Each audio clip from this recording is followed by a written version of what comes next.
Hans, are we the baddies?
Everyone, and welcome to Bob Plays Ultimate Admiral Dreadnoughts on Legendary Difficulty. I'm Bobtheorc, and yes, I fell asleep after work. We had this wonderful barbecue. I ate a lot of steak, and then I passed the hell out. And now that it's the middle of the night, of course, I woke up, so now we're going to go sink some ships. So let's go hop on Discord. We got Mitchell hanging out. There we go. Hey, Mitchell. You still here? Yep. There we go. Outstanding. Yeah, so tonight's episode, this is episode 2. France was not prepared. Much like in real life, France was not prepared for Germany's assault, and they are not going to be prepared for this one either. And much like in real life, they will be mocked forever because of it. So, let's go check and see where we're at. Finances, we're losing a bit of money. Let's go and... We're still trying to get all of our guys crewed, probably. Let's get down to one dude. Yeah, so how many low crew ships do we have? Let's go check all this out. We got still quite a few. Yeah, so this is going to take a little bit. Each of these ships takes... Hey, JP, how you doing? Each of these ships takes, what, like 700 crew? 767. It's a lot of crew to man all those 2.9s. So that's going to be the downside. I don't think I could have pulled these ships off of Spain with their small crew pool numbers, but we might be able to do it here. It'll take just a little while to crew all these ships up. You'll get, you know, about 1 1/3 every turn, 1 1/4 every turn. So it'll take a little bit, but that is okay.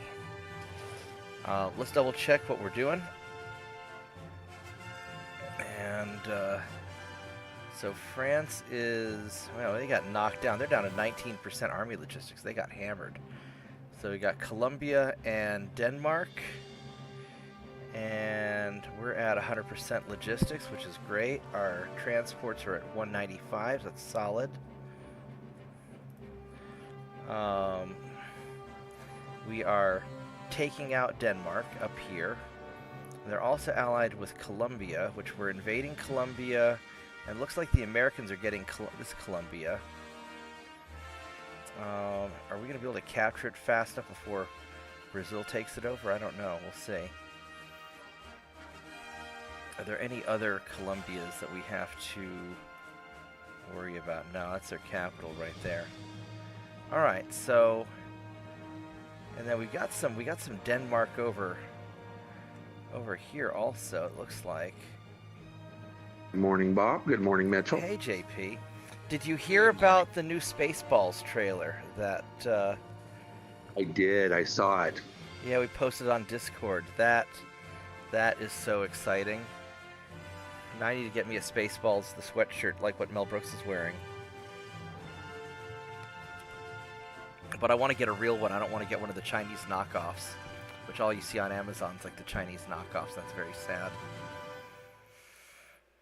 So we're going to have to get the Denmark that's here in the Virgin Islands, which will be annoying. We got to get these Denmarks also. So we've got a lot of Denmarks to conquer. Yeah, one other guy I know on Discord, he was expressing some concern about the way Hollywood these days has been ruining a lot of the old IPs. Yeah. And I told him, I said, well, if Mel Brooks is going to still remain alive long enough to be the one making it, said, I don't think there's anybody left in Hollywood that has the balls, pun fully intended, to tell him what he can and can't put in his friggin' movie. Well, and Mel Brooks is a million years old, and so hopefully he just doesn't give a shit, and he's just going to make his, you know, because, like, other than Blazing Saddles, Spaceballs was, like, the second best movie Mel Brooks ever made, I think. With Blazing Saddles being probably the best, in my opinion. Oh, yeah.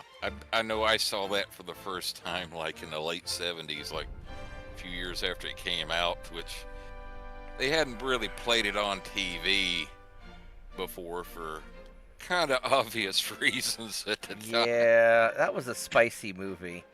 All right, here like we go, Denmark. Let's go. Yeah.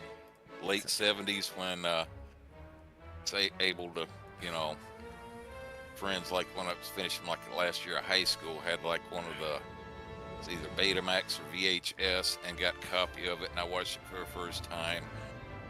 And I was just equally parts shocked and laughing my rear end off, as like, how in God's name did he get away with making this movie? I was so young when I saw Blazing Saddles that I didn't really understand how spicy it was. So I just thought it was a Western where a couple of heroes were fighting stupid bad guys. And I just didn't get any of the jokes because I was too young. But we are already in short range. Look at that. All right, so I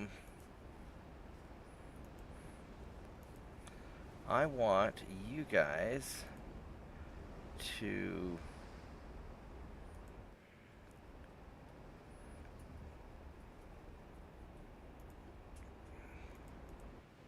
follow them, and I want you guys, so we're gonna combine everybody together in a little conga line of death, and we're gonna turn very hard to the right. Let's see what bad guys we're up against. We've got this light cruiser. He's got 1 kilometer torpedo range. He's got, you know, okay armor for a light cruiser of this era. Mark 1 guns. Yeah, so and they're cadets. And we have this battleship, which has good main belt armor, but the rest of the armor is kind of shit for a battleship. And these are all Mark 1 guns also. So, alright. So, what we are going to do is we are going to put the main guns on the battleship. Let's put the secondary guns on the cruiser. And we're going to turn hard. And, oh, torpedo boats. Hello, torpedo boats. We're going to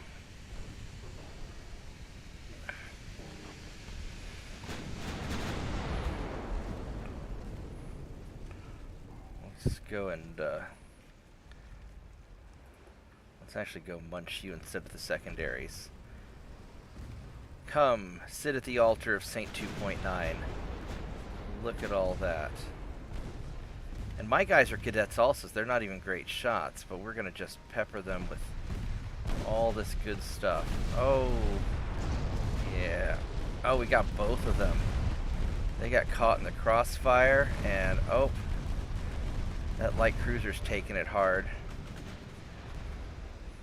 Yeah, if you can catch the ships in a cross, or you know, where you're firing through one ship to get to the other, then the missed shots have a chance of hitting that other ship. Let's make sure this cruiser dies. And keep the main guns on the battleship. Should we say the line now? Go for it. Keep firing, assholes. Keep firing, assholes! Yes. I need to name one of my episodes that. Rain down blessings upon them. Yo, yeah. These I'm so satisfied. The only thing that sucks about these ships is they require such a large crew for their size. But I'm not playing Spain, so it doesn't matter.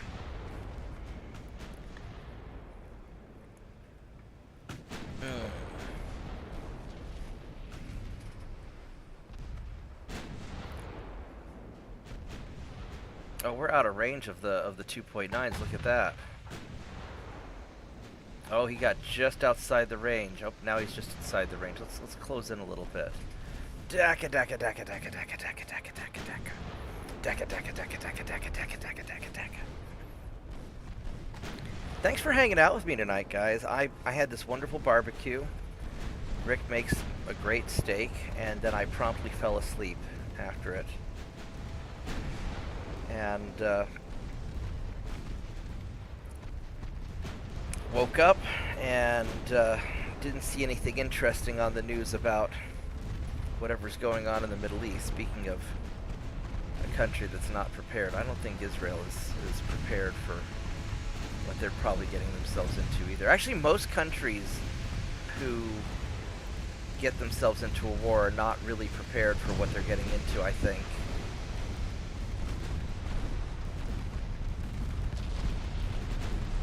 There's a really wonderful book by Colonel Douglas MacGregor called Margin of Victory, and it talks about how countries win or lose wars based on the preparations that they make in the decades preceding the wars, because you can't just pull an army out of nowhere and have them be good. It takes a lot of time and effort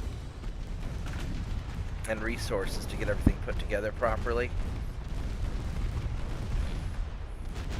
I remember years ago, I think it was like over 30 years ago while I was still in the Navy, like in the early 90s, bought this one book on, you know, like military strategy and such. But this one military historian like James Dunnigan.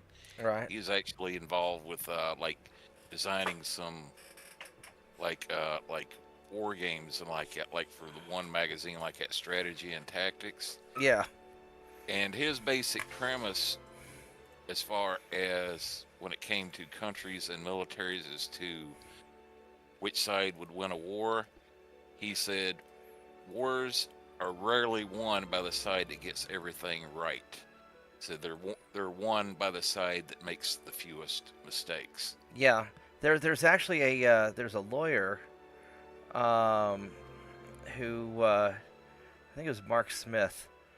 Told me that in life you can get away with making small mistakes. You just have to avoid those critical mistakes, and so don't sweat the small stuff. So the Brits they're still not happy with me.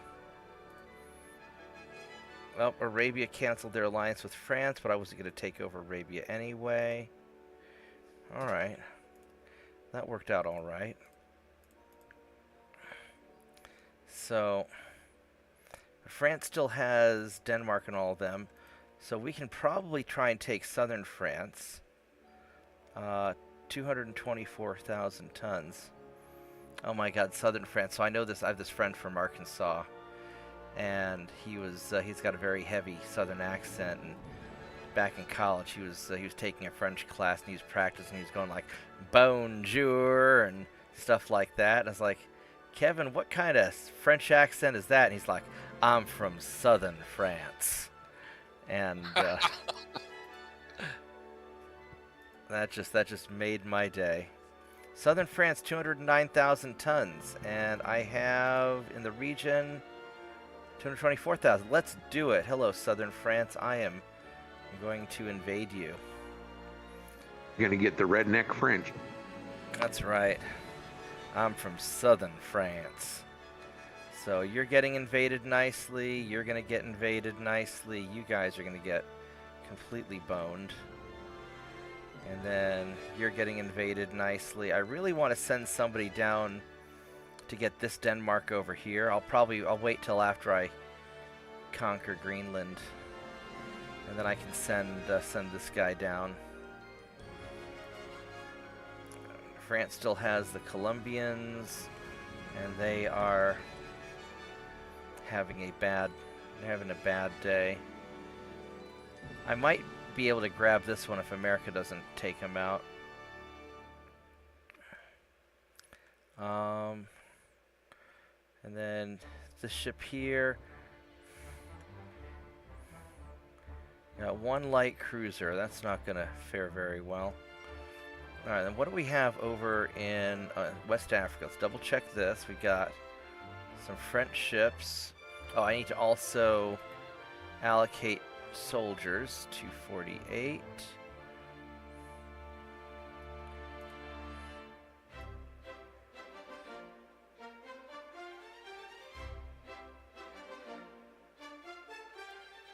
Alright, there we go. I have one left. And when are my torpedo boats going to be ready? 2 more months. Or 4 more months. That's going to be a little bit. Okay, so...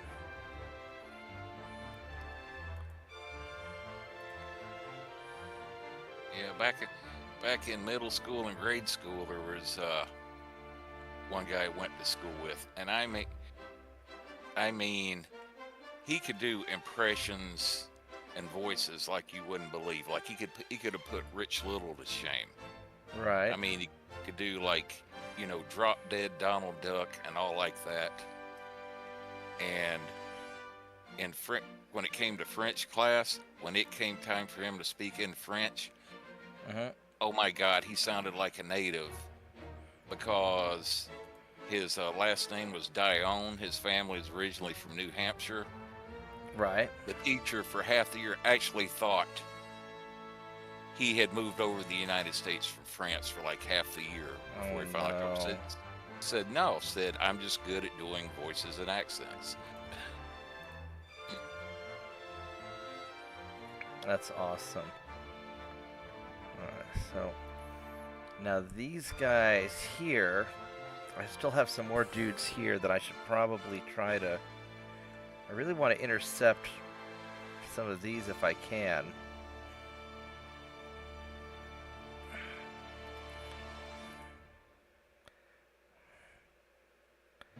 Let's see if I can...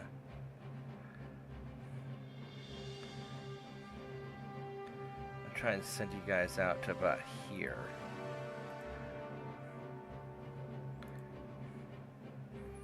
Hopefully I can catch these guys. Alright, so all of my conquest missions are looking good. Naval invasion, those are all good. I think we're in solid shape, so let's go check out. So, out here, we're just never catching these guys.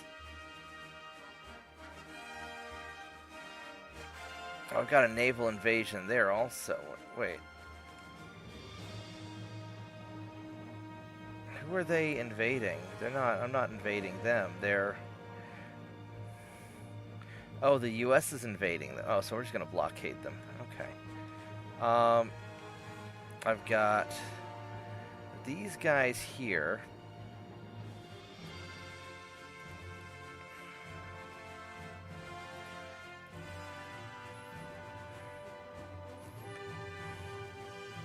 I've got all these ships down here that I've got. That's a battleship. I don't know if I want my patrol ships facing off against a battleship. That's a little... It's This may be a little too spicy for me. You're going right through where my guys are at.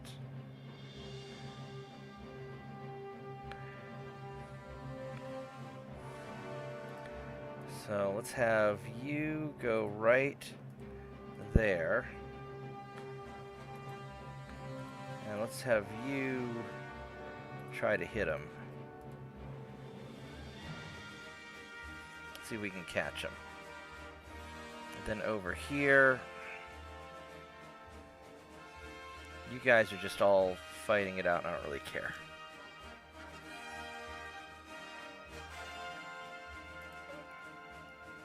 Alright, I think we're in good shape, so let's go hit another turn.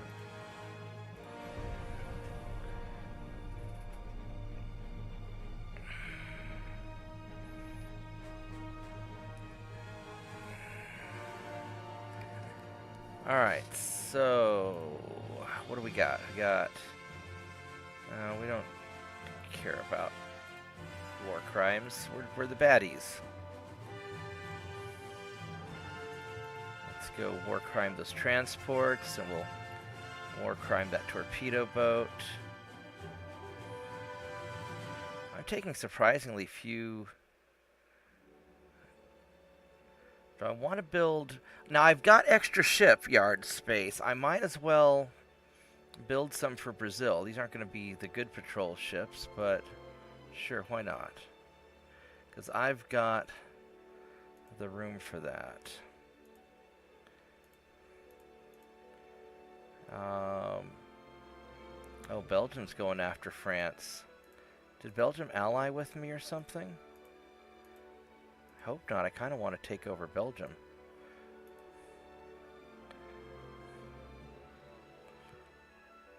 Got Greece, we got Norway, and Brazil. So who's Belgium allied with? Belgium's allied with the US. Oh, that's interesting. Alright, well, we need to improve relations with Britain, because I don't want to get into a fight with them, although I think they're freaking out already.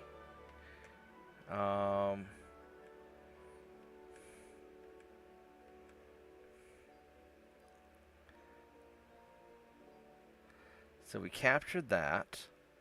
I need to put a couple dudes to go take over that little island place.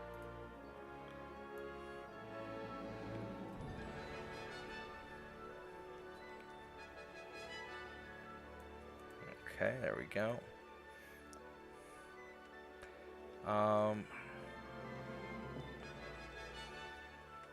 So we captured this. I need to be in... These need to be in Baltic Sea, which I do have my guys here. Let's put you guys a little bit more over there. And then Helgoland, I need, what, like 2,000 tons?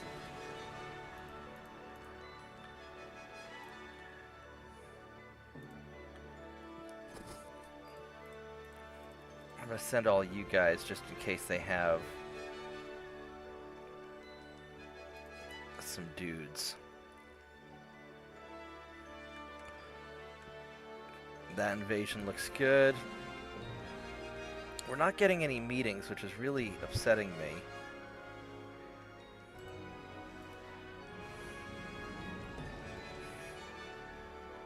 Let's see if we can wreck into you guys.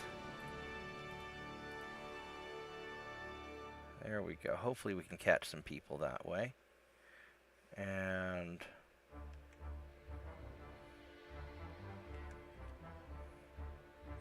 now I don't have anybody in the Central Atlantic, so I don't have to worry about them. I'm really more concerned with catching these guys. What's your armed logistics at 9%?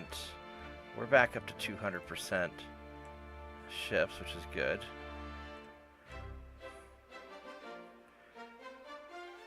Light cruiser and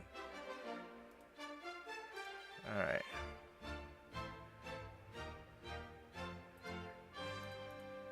Let's go down there trying to catch him. And then you are going to go adventure off.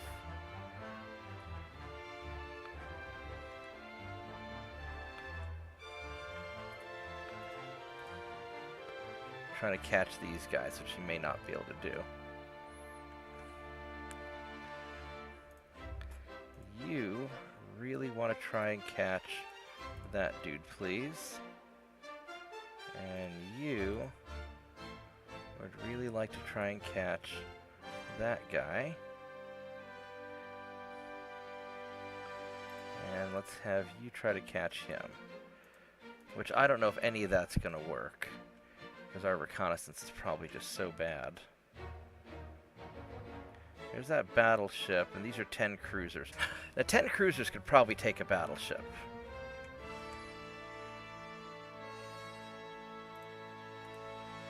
Yeah, I'd say so from the volume of fire you could put on them.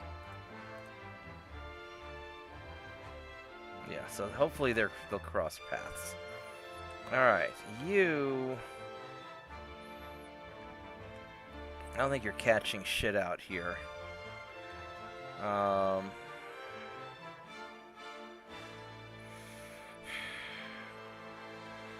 You need to be protecting. You need to be protecting your area here. So let's go send you guys. They've left your zone, so let's go and we're gonna go invade a bunch of stuff. And let's go.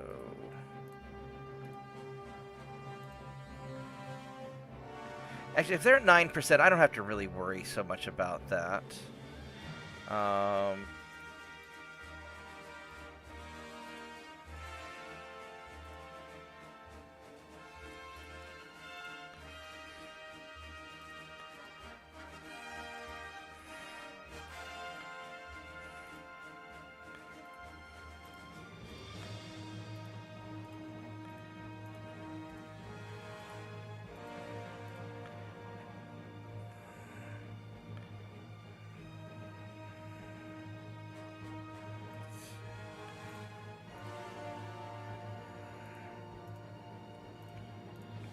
Okay, so we're gonna head over there.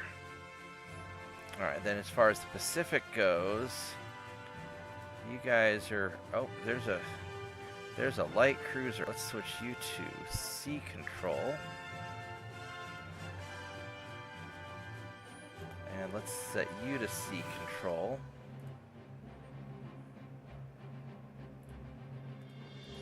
See if we can catch you. And you are still invading.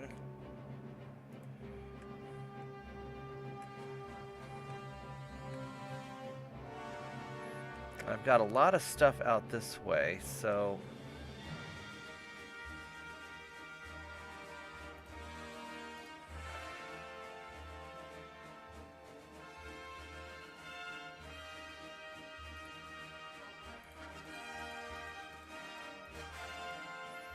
Let's move you guys down to here to hopefully catch them on the way out. I'm wondering if the battleships are actually better intercepting than the cruisers. Maybe they are. Alright, this looks pretty good. We did our politics, right? Yes, we did. Alright, let's see what we got here.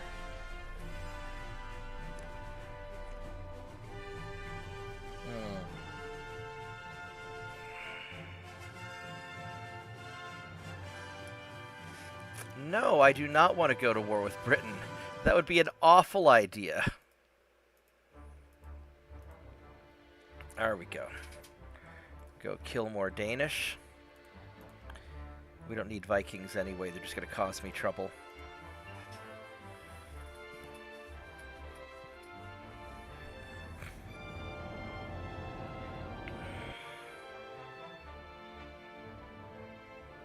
I'm like randomly in the mood for scrambled eggs. I don't know why. Probably because I just woke up and I'm feeling breakfasty now. But It's too early for scrambled eggs. Oh wow, did we already find them? Wow, we're engaging these guys awfully close. Alright, let's get you guys.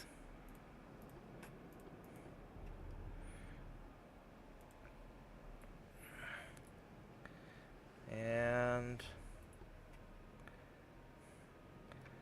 let's put the main guns on you, the secondaries on you. What does this heavy cruiser look like? It's got pretty garbagey armor.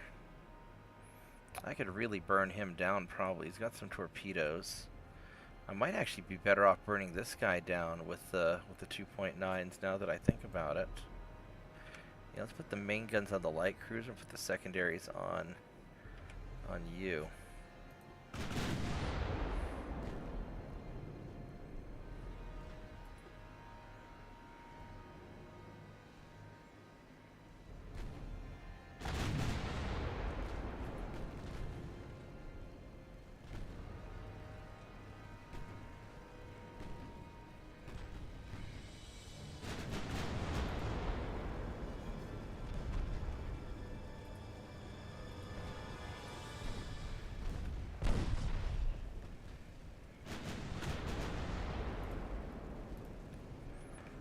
We gotta deal with torpedo boats first and foremost.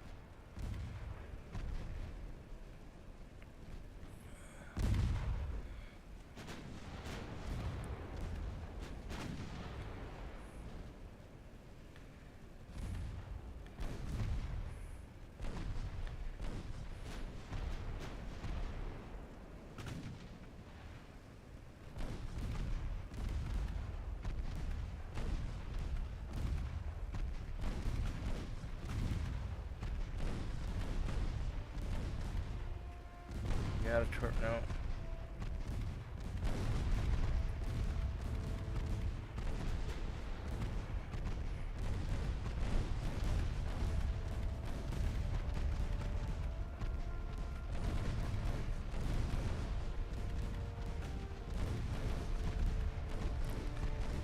Yeah, I really want to take out that torpedo boat first. But, alright, so the light cruiser's pretty screwed, so we can redirect our secondary gunfire to the torpedo boats and take him out.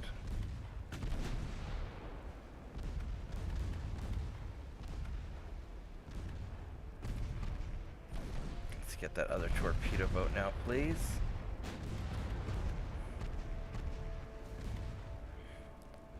Alright. These guys are... I really like these Holy Assault ships. They are just fantastic in my opinion. A little bit vulnerable to losing their secondary guns is the only problem.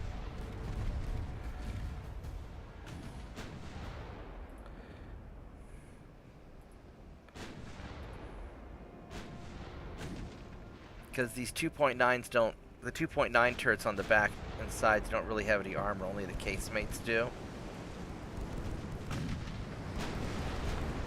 They are really shooty. And for chasing the ships, just having the gun up front is the big gun up front's fine because these rear guns wouldn't have the firing arc to be able to chase down ships. So I really feel comfortable with this design.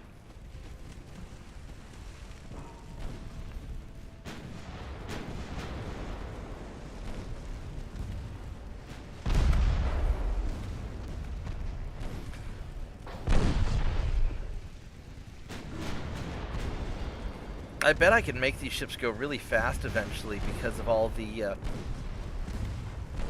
extra room for the smokestack, for the third smokestack.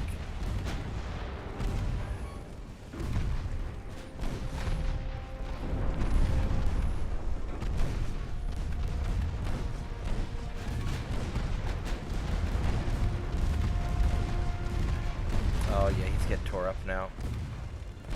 Look at the damage the 2.9s are doing. Holy crap. They're just so effective. Just a bunch of AC-5s.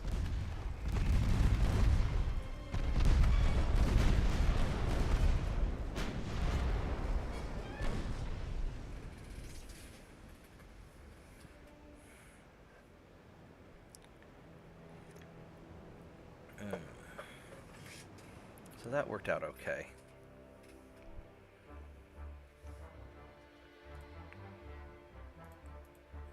Boop.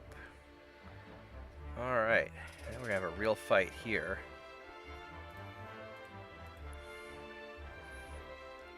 Bunch of light cruisers and some heavies. I think we can take them. English Channel. Alright, let's do this. This will be a good fight. I believe in this fight.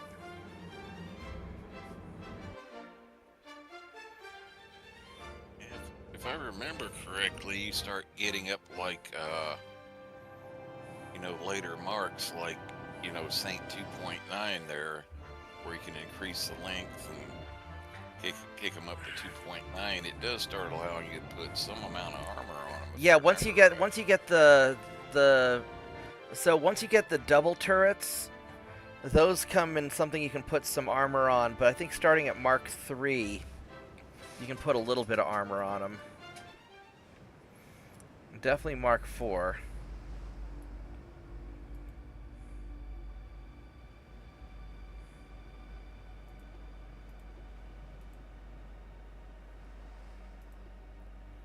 Uh-oh, some of these guys are beat up. Look at that. I didn't realize those guys were so beat up. I may... How bad are you?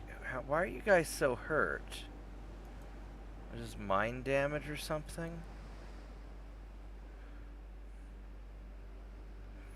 I don't know if I want these guys in the back. I might want them in the middle, actually.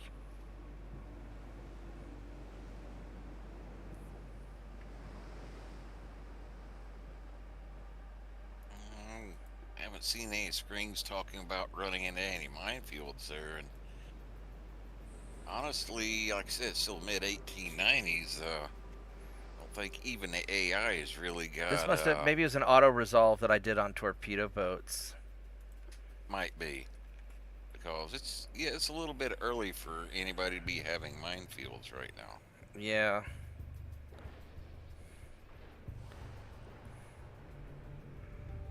Alright, here we go. And there's going to be a bunch of ships.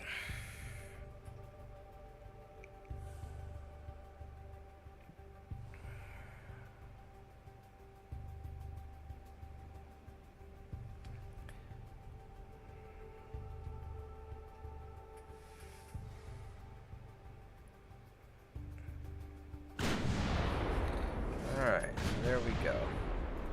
Got 4 heavy cruisers.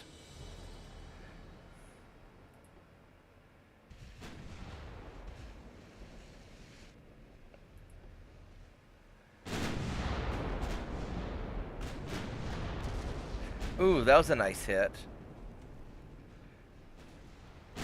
That was a kind of a lucky hit. What kind of standard bulkhead? Oh, that's why.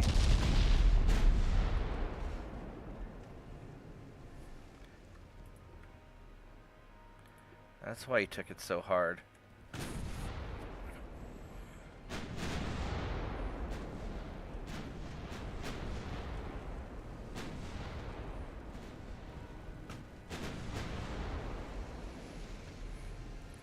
Let's start peppering this guy.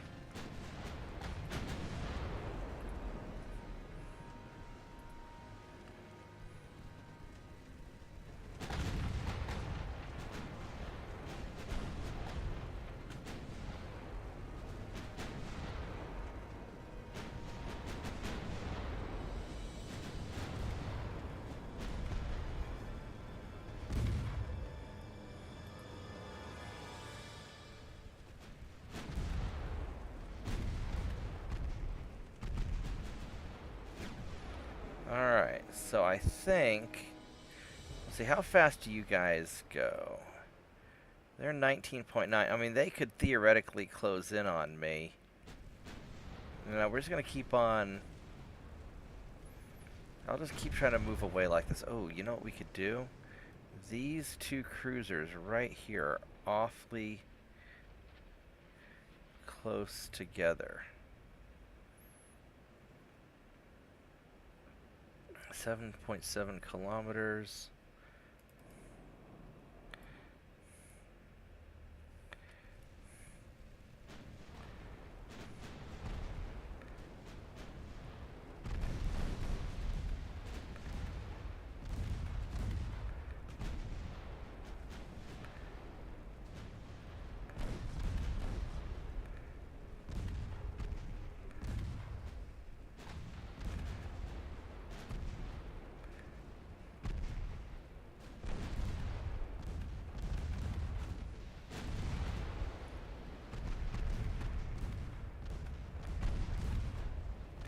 I am taking a little bit of damage from these guys that I don't really want to take.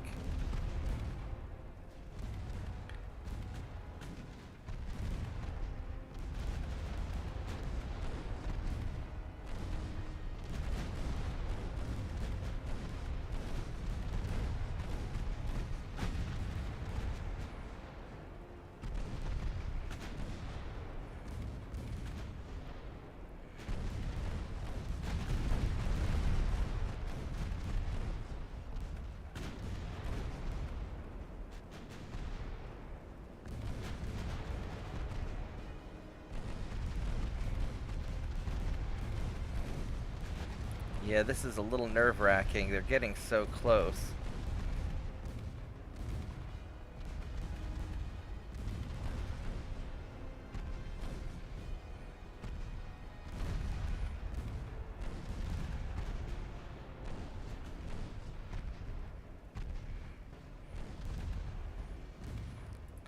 I think I'm going to start turning these guys around.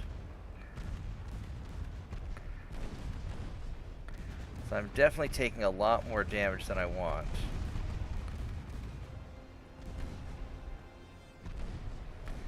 This may not... Okay, so you... Yeah, you're gonna veer off that way.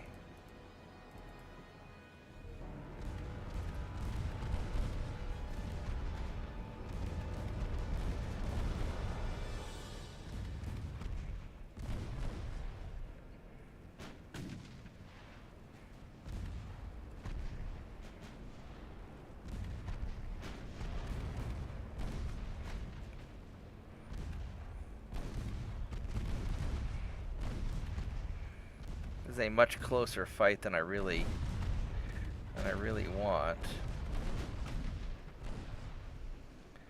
Have you guys lost all your torpedoes? So you've lost torpedoes, you've lost torpedoes, you've lost torpedoes, you lost torpedoes.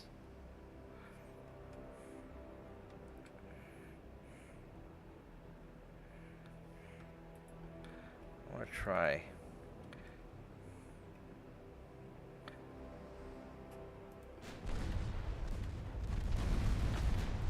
Peppering you guys real quick if we can.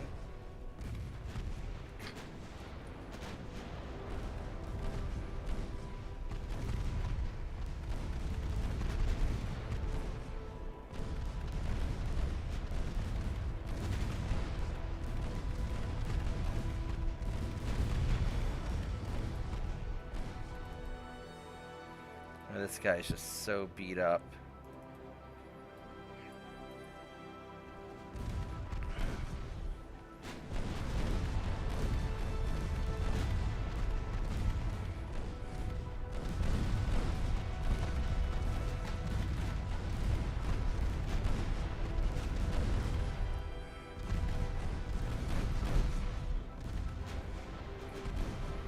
You guys out of torpedoes also? Yeah.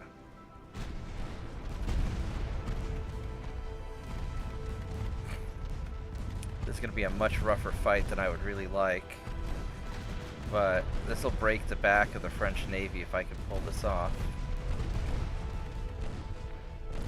Yeah, the one vulnerability to these ships is that concentrated fire can take out the 2.9 crews and give them a bunch of crew loss.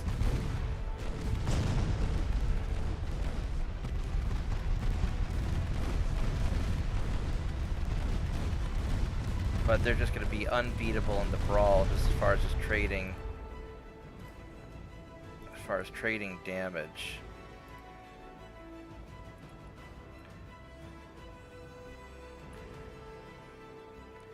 guy's in trouble.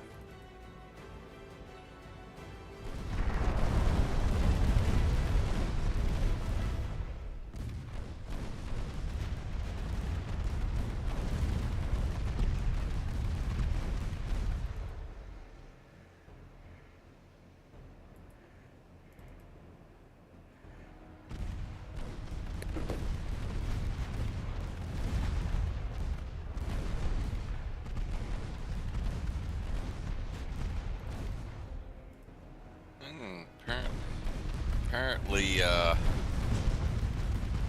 know, the leftists that are pro-Palestinian, what's Right. happening in Gaza. Jen, I know on Discord, lives over in England.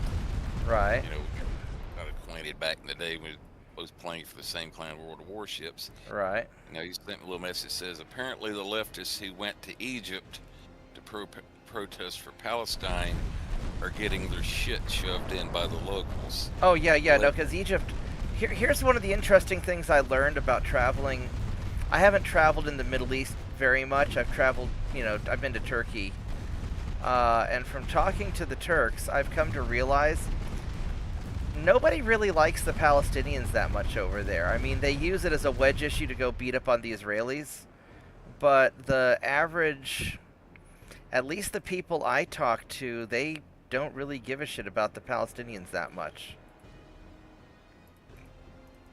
Yeah, considering the times, from what I know of it, like the time, like Jordan tried to invite a bunch of them in, you know, to set up shop in their country, and they repaid the Jordanians' hospitality by trying to overthrow the government. Yeah, no, they've... Yeah, the Palestinians are not particularly popular as far as I can tell. Yeah, and like the Egyptians are not overly fond of them because a good many of them are like in the Muslim Brotherhood. Yeah, well, the Egyptians hate the Muslim. Well, a lot of the Arabs consider the Muslim Brotherhood to be terrorists. Yep. Yeah, from what I've seen the video and like that, the Egyptians have like about a border wall along their border with Gaza. It's like double concrete wall with barbed wire and such. It makes what the Israelis got around their border with Gaza look like a joke. Yeah, no, the Egyptians are not. The Palestinians are not. That's the problem with trying to resettle the Palestinians, you know, anywhere else, because nobody I mean, the Palestinians are basically just fucked. You know, the Israelis are trying to kill them off, and none of the Arabs really want to help the Palestinians because they just cause them, you know, trouble as far as they're concerned. This guy's in a lot of trouble. After I kill this cruiser, if I can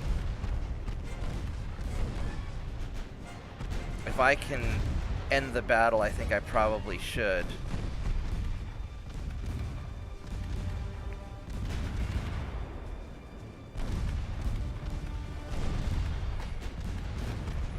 Come on, light cruiser, sink faster.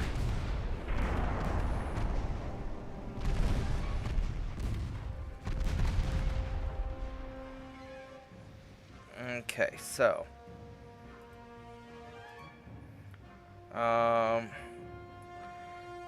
this is, yeah, that's the other problem, because it's very easy to ammo detonate these 2.9s. So these guys need to GTFO, and then you guys should be able to take out the remaining cruisers. Oh, there we go. End battle. Yep. We are leaving. We have killed enough French. Thank you. I know there's only 4 cruisers remaining, and I probably could take them out, but I don't want to risk it. And I might actually have some trouble with my naval invasion here in a little bit.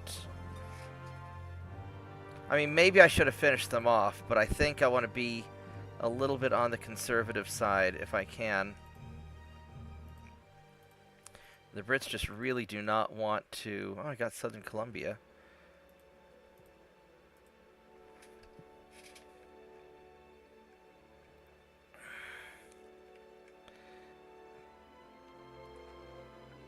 The Brits really do not want to play ball. So it looks like... Alright, so the U.S. is going to conquer Denmark there, and I think they're going to... Well, maybe they will, maybe they won't.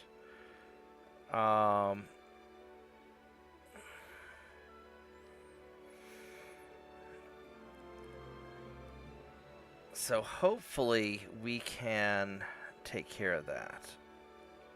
Alright, I'm going to take a quick break. I am going to make me some bacon and eggs. I know it's too early for breakfast, but I'm going to do it anyway. So I will be right back.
Alright, I am back. But, yeah, no, the Palestinians are pretty screwed. I mean, the Jews want to kill them. The other Arabs don't like them that much. I don't know what they're going to do.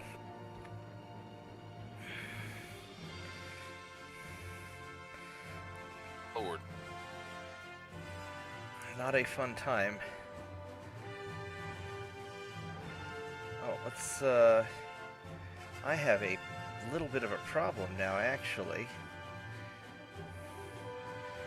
I ended up, some of my ships had to probably go back for repair.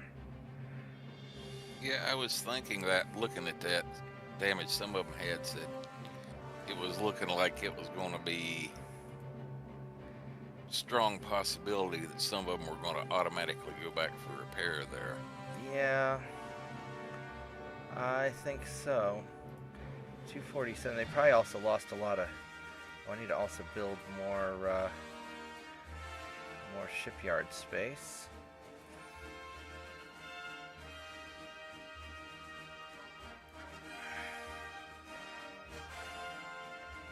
Well, I don't see any of them in repair, though. They're being built. I don't see anybody actually in repair. Alright, well.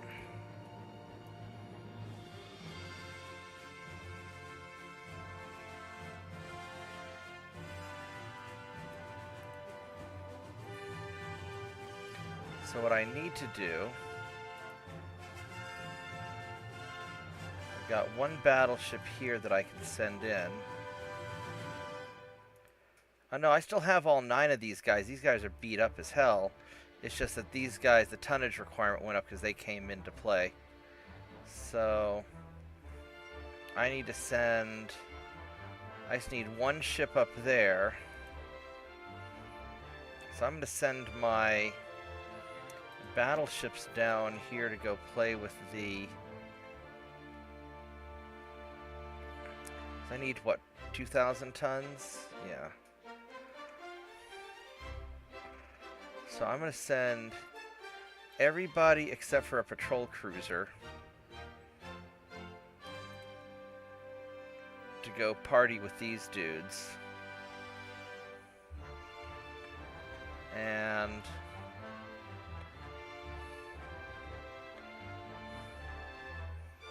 I think what I'll do, because here in the Baltic Sea, I've got, where do I have 11 cruisers at?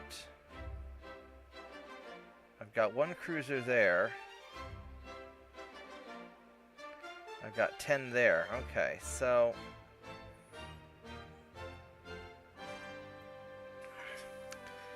now what's going to be better for taking out their cruisers? My cruisers or my battleships? Probably my battleships. Would be my guess, because my battleships have more firepower.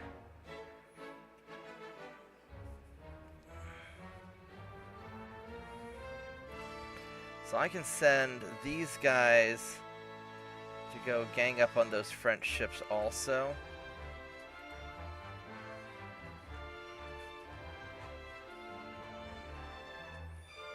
And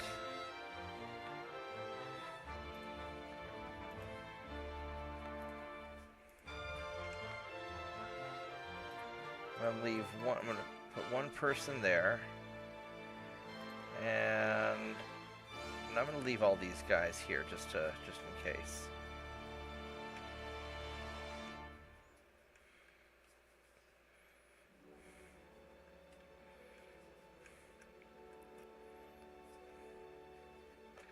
So this guy is really, he's really going for it, huh?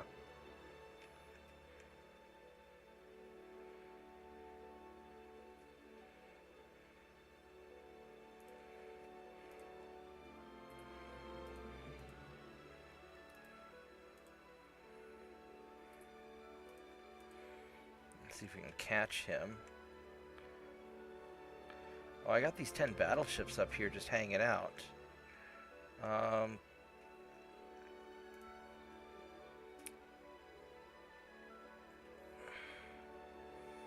I don't know if I can.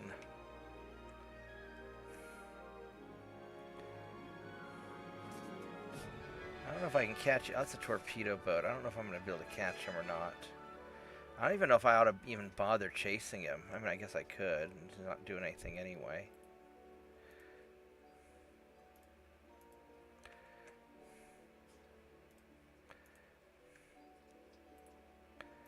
I'll just chase these guys around. Let me check on my food real quick. Give me one moment.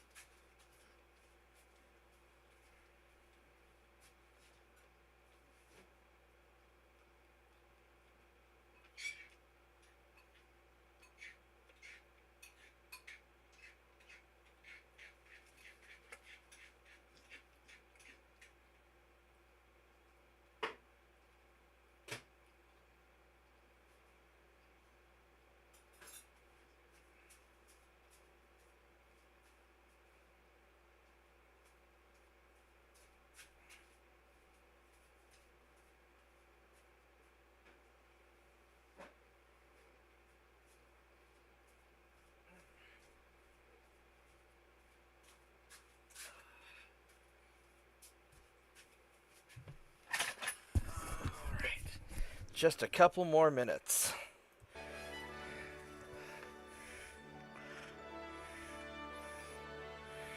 Yeah, I got a little bit of amusement there this evening over that one guy that got detained by the Marines for a little bit What happened? out there in L.A.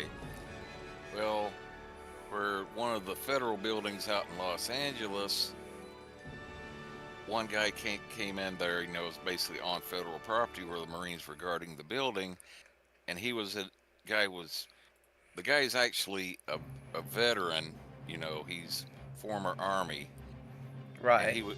he was in a hurry to try to get to an appointment with the VA, with the Veteran Affairs in that building, and had his earphones in with, you know, I guess listening to music or whatever, and he walked through an area that was roped off without realizing it, and Marines came running up and detained him.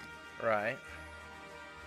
And which is all on federal property, so yeah, they did have the authority on federal property to detain someone that's going someplace or doing something they weren't supposed to be doing.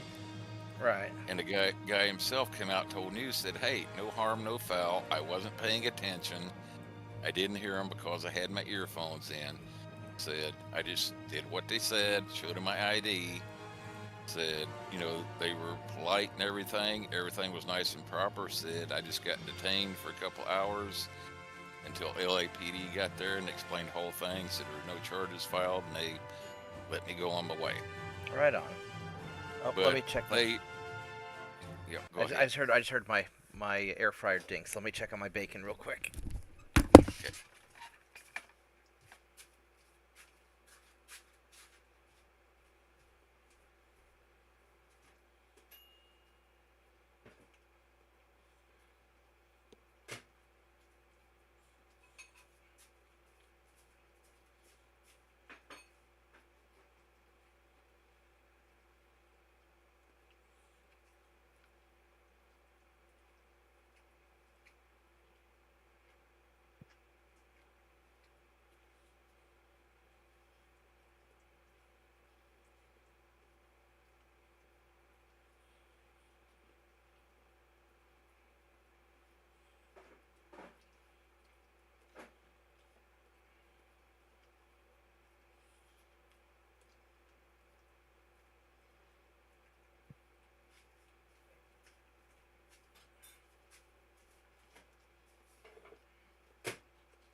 Oh, just needs a little bit more because I don't want my bacon to be crispy, but not too much. Sorry about that. Keep going. Yeah. So basically, yeah, the guy was a veteran and like it. He's on federal property at the building, and he just wasn't paying attention, whooped somewhere he wasn't supposed to be. So the Marines detained him. And after a couple hours, they figured everything out and said, okay, no harm, no foul, you're free to go. Right on. So you can guess how the media is spinning that. Oh my God. The Marines went out and nabbed this protester off the street and arrested him. They violated posse comitatus. This is the first time in history this has ever happened. Blah, blah, blah, blah. Yeah, Trump's being a dictator. He's going to have the military running all through the street. Well, Yeah. I mean, you know, there is, you know, on the left there is genuine concern about all that, and there's concern on the right. I mean, both sides are pretty wound up right now. So, and I don't think the media is helping any because they're trying to stir up trouble, I think. Yeah.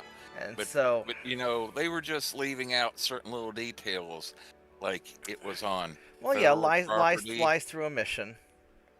Yeah, lie through omission, making it sound like saying he was arrested when no, he wasn't arrested. No, he's just detained.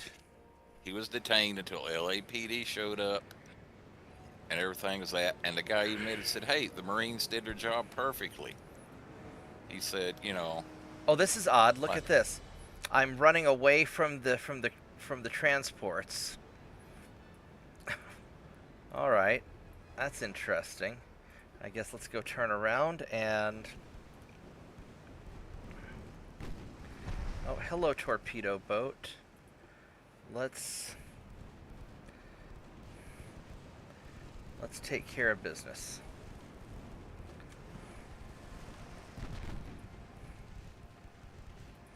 If I can hit you. Someday these patrol ships are going to be great. No, I mean, you got to be careful on federal property because they've got a totally different set of rules that they play by.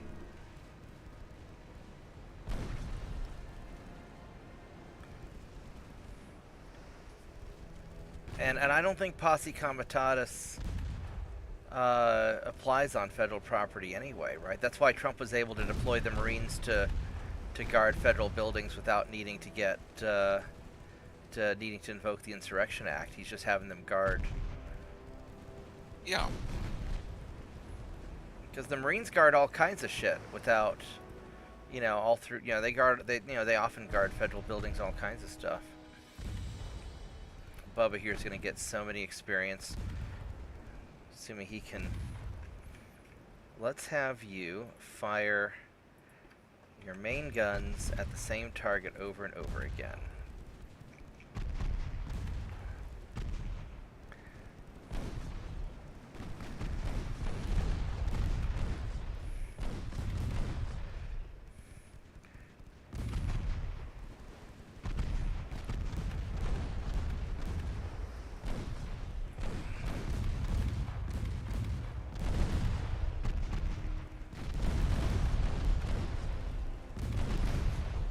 It'd be nice if the front turrets and back turrets would fire at different targets, you know, when they can't see the same thing. Give me 1 second. I think I'm going to check to see if my bacon's finally ready. Yeah.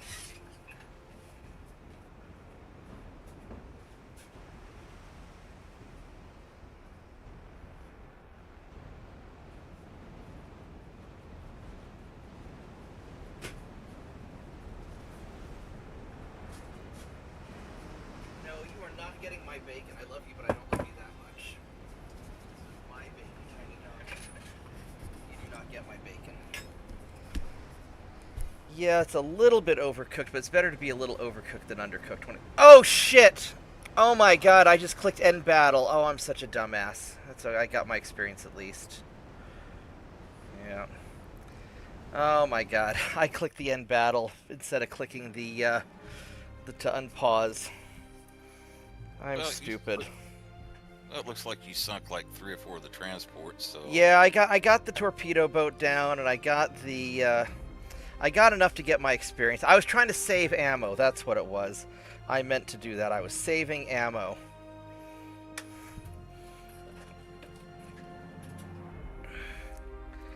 All right. Oh, we caught another French cruiser.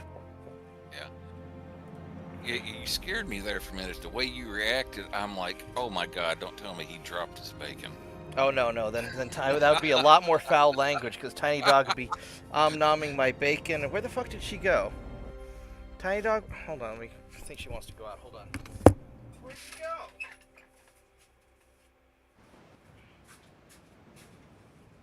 Oh, you finally gonna go to the kitchen and eat your dog food?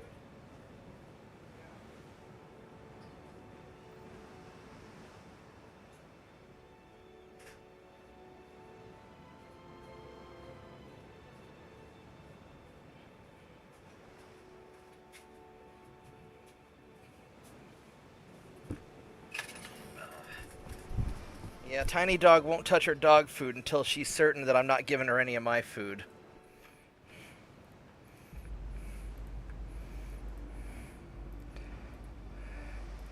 These guys are kind of beat up. I want to put these guys up front. And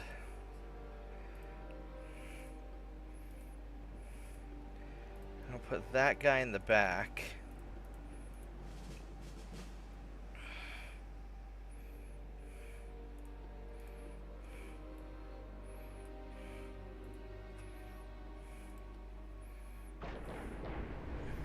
Alright.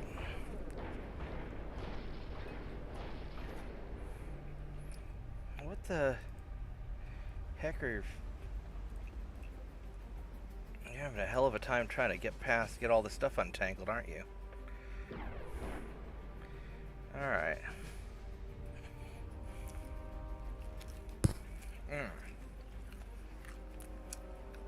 The bacon came out very good.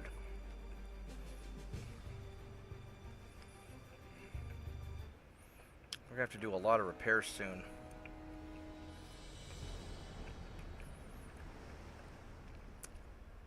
How are you out spotting me? These guys have good spotting. Which way are you going? You're going that way, okay.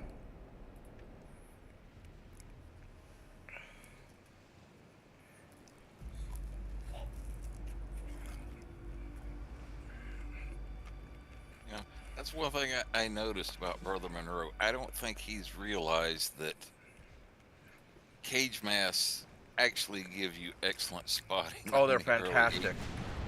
Yeah. I love cage masks. Yeah, every time he designs a ship and it's got the option for cage masks, he says, no, we're not putting on cage masks. We're not American. I'm like... Well, the cage masks don't have as good accuracy, I think, as the other stuff, do they? No, they're definitely on the lower end as far as overall accuracy. But spotting I think spotting's more important than anything else. Yeah. But, you know, what I'll do is I'll put, like, usually the main cage mask, which has the better spotting on the front, and then I'll put, like, a regular tower that has, like, you know, better specs. Right, the better accuracy, yeah, in the back. Yeah, on the back here. Yeah, I do that too. Or what I'll do is I'll make a command ship that has cage mass for spotting, and then I'll have another ship type. You know, usually the older ship types with better accuracy. But really, the spotting and volume of fire, I think, is what makes the biggest difference. Yeah, especially early on there. Now later on, doesn't matter, you know. And then it's more about bigger guns just hitting accurate, but you don't have cage mass at that point anyway, so it doesn't matter.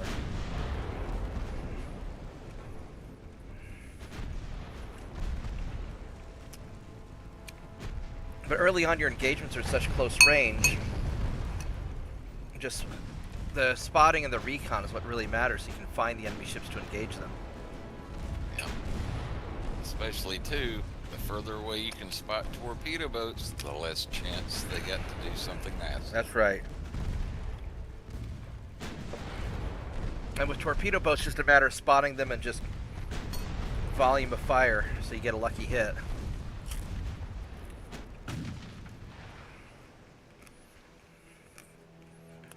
That worked out okay.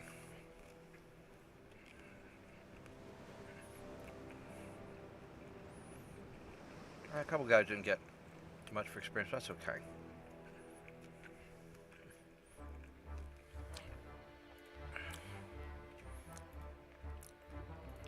Yeah, the French are really going to take it in the butt this turn. With me hitting all their light cruisers.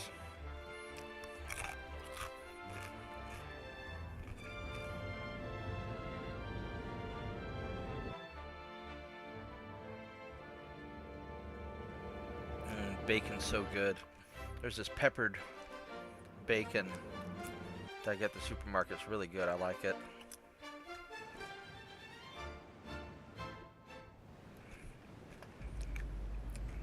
Alright.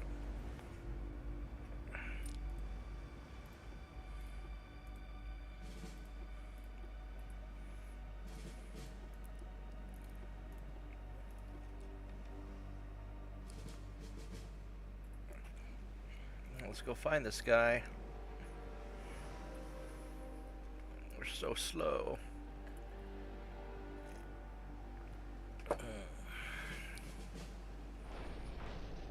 20 knots is so slow. Could be worse, I guess.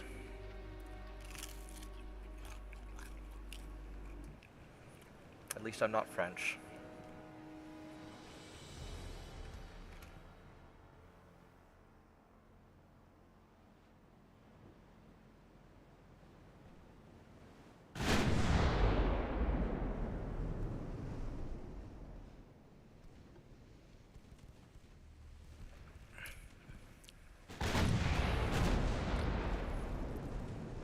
What's interesting, and I feel kind of bad for the protesters in this regard, is that a lot of times, because they've got people burning down private property, not like big corporate stuff because nobody cares about that, but inevitably when, you know, it only takes a few assholes to start burning down a mom and pop shop, and then the public turns against the protesters and their message is going to get completely lost. And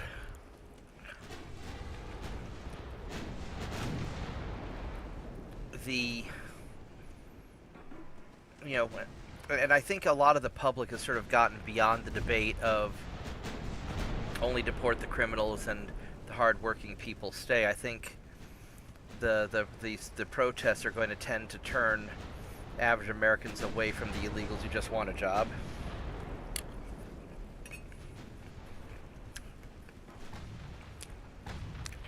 Because that's what seemed to happen during the BLM riots. You know, it started out very popular early on, and then whenever you start having some violence, and, you know, and I believe my friend when he says that it was only a small number of people being violent, but that turned popular opinion heavily away from the BLM support. And I think that a lot of times the people organizing, you know, not at the low level organizers, but like the high level, the people who are paying to print out all the signs and paying to do all the masks. Because like apparently it's the billionaire Walmart daughter who's paying to fund the King's Day or the No King's Day or whatever it is that's happening tomorrow or later today, I guess. And you know, so if it's the billionaire Walmart family, we know that they just care about having cheap labor, and they've been kind of fucking small businesses. You know, this is the same same company that'll open 3 super Walmarts, 4 super Walmarts in a small town, run everybody out of business, and then close some of the super Walmarts once the town's economy can't recover and the small businesses are gone for good. And so I feel bad for these protesters. I feel like they're just getting played.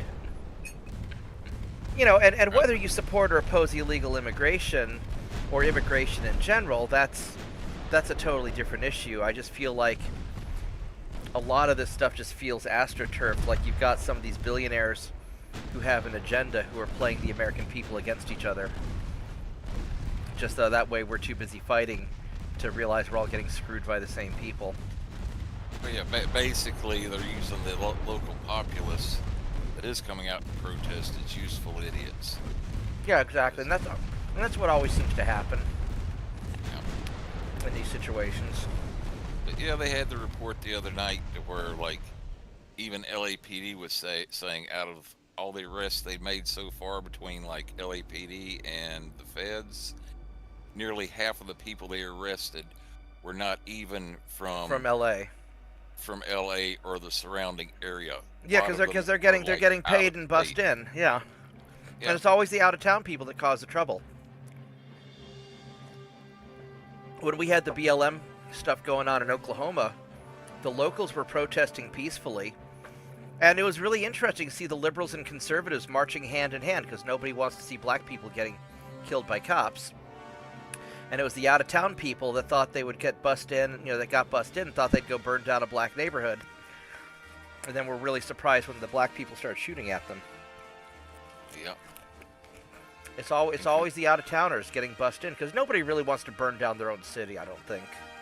Yeah. And that's what really turned people against BLM was when you're seeing like entire neighborhoods in like Minneapolis and other cities getting burned down and people actually getting killed. Yeah, and I bet it was largely the out-of-towners doing it. Yeah. And then when it finally came out that, like said that the people in charge of it were embezzling money and buying mansions and shit. Yeah, we're out and out Marxists. Yeah, that was the death. Well, and that's and on the right, that's the same way they ruined the Tea Party when the Koch brothers took over the Tea Party and started funding, and you had all these populists who wanted big corporations and big government to stop screwing us. And it's the same thing that happened in Occupy Wall Street. You had a bunch of people, both on the left and the right, who were tired of the banks fucking everybody, and it got taken over by, probably by bought and paid for special interests. And, you know what I'm going to do? I want to have the cruisers in the middle. I'm going to do it like this.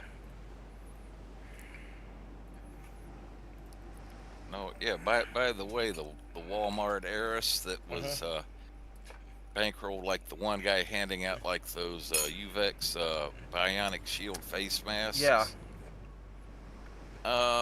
They basically caught the guy that was in the pickup truck, handing out those, passing out those masks. They got pictures of him while he was sitting there driving the pickup truck. Right. And the FBI actually arrested him. Really? Was he? He was working there. The Walmart heiress paid for buying all those face shields, and he was handing them out, and they arrested him because they got a good picture of him. He's a member of like what they call the Brown Berets, the La Raza / Aztlan movement down in Mexico. Oh yeah. That wants to reconquer California in the southwestern United States and make it Mexico again. You know what's interesting, and I know there are Mexicans who are pissed off about us taking their land, but a war was fought, and I'm sure there was beef on both sides, but after the war was over, any of the people who lived in the conquered territory, because basically we conquered all of Mexico, gave half of it back, and the people who lived in the areas that were conquered were given the choice to become citizens, and most of them became U.S. citizens and kept ownership of their own land. So the people, like the actual people themselves who owned the land, they kept the land. That never happens in history. It was the Mexican government that got fucked, but the Mexican people who owned the land, they kept the land. And I thought that was very interesting. I didn't actually know that until more recently. It was a Victor Davis Hanson lecture. Aztlan, La Raza. That's why they want to keep the border open and try to get Mexicans up here. They figure they get enough Mexicans up here, they can just take the land back and make it part of Mexico again by default. Right, but what's interesting, because I've been down to the southern border, and the people who own the farmland on the Mexican border are all Mexicans, like people of Mexican heritage, who's owned that land for hundreds of years. Not all of them, but by and large, most of them, it seemed.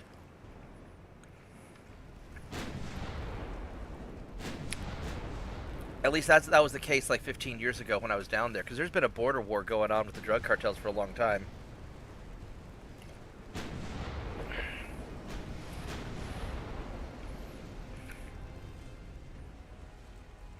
Now this is going to be a little bit tricksy.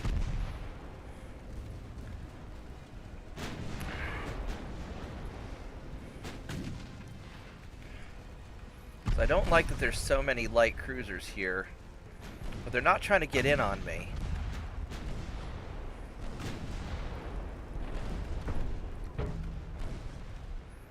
Alright, so we took out his torpedoes. Let's have armor piercing on the 2.9s. Let's see if we can take out this fool.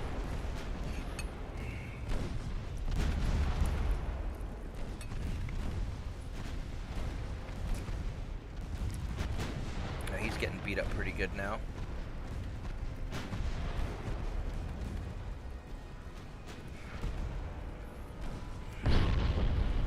That guy got hit hard.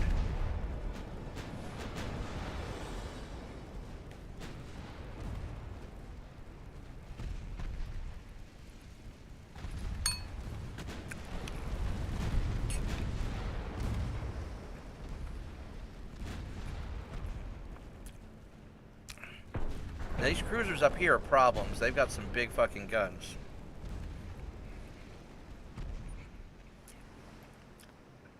And this guy got...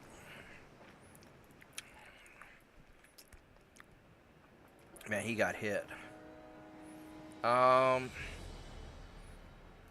so I think what we're going to have to do, you're going to turn down this way. And I think you guys are going to have to... Let's see, you still have torpedoes, you don't, and you don't. So we're going to turn around.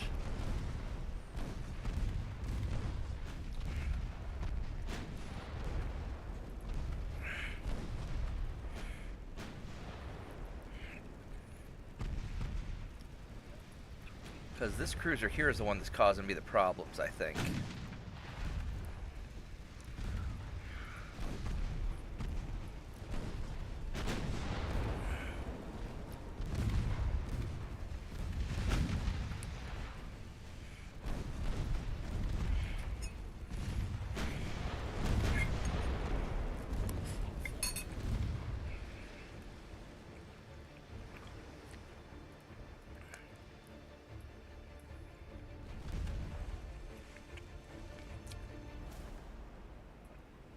Let's have you start turning this way.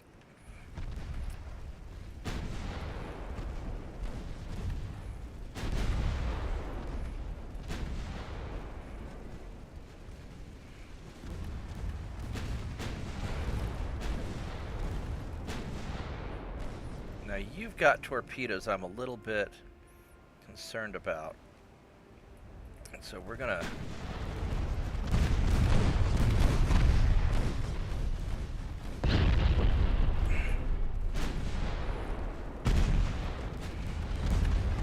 Definitely going to be interesting seeing what tomorrow brings, because over the evening there I've been seeing one state after another where the governor's basically calling up the National Guard. Well, and this could all be a ploy to get governors to overreact too. Yeah.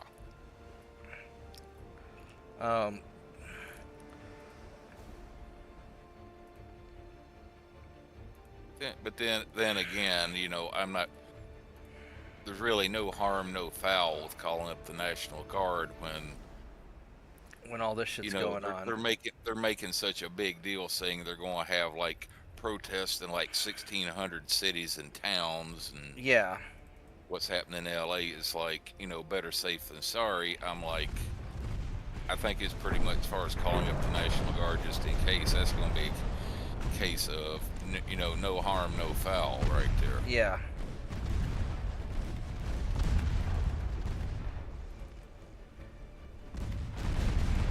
It's going to be like you said, the paid actors that are going to be looking for an excuse to cause trouble. Well, and one of the mistakes that I think they make on the left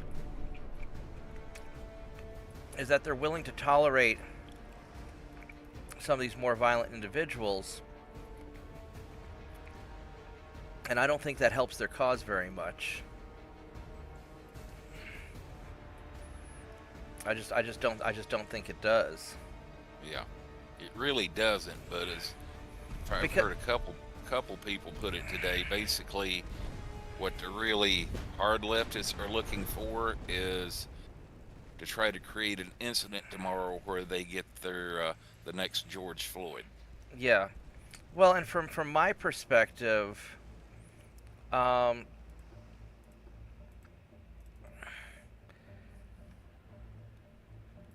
know, I don't. You know, if somebody's coming after my business with a Molotov cocktail, I don't give a shit who they are. I don't care if they're left, right, you know, white, black, brown, green, yellow. I don't care. They're fucking getting their ass kicked. Because that's my livelihood. And as much as I don't like the bad things happening in the country, I care an awful lot about my friends and family more than I care about, you know, whatever social issue people are fighting for. And that's just how it is. Yeah. And that's how it's always going to be. I mean, people don't care that much about these social issues when it's their money on the line. Yeah, or the safe, or their own safety, or the safety of their family. It's like, yeah, the so-called social issues go out the window, and it becomes a practical reality. Yeah.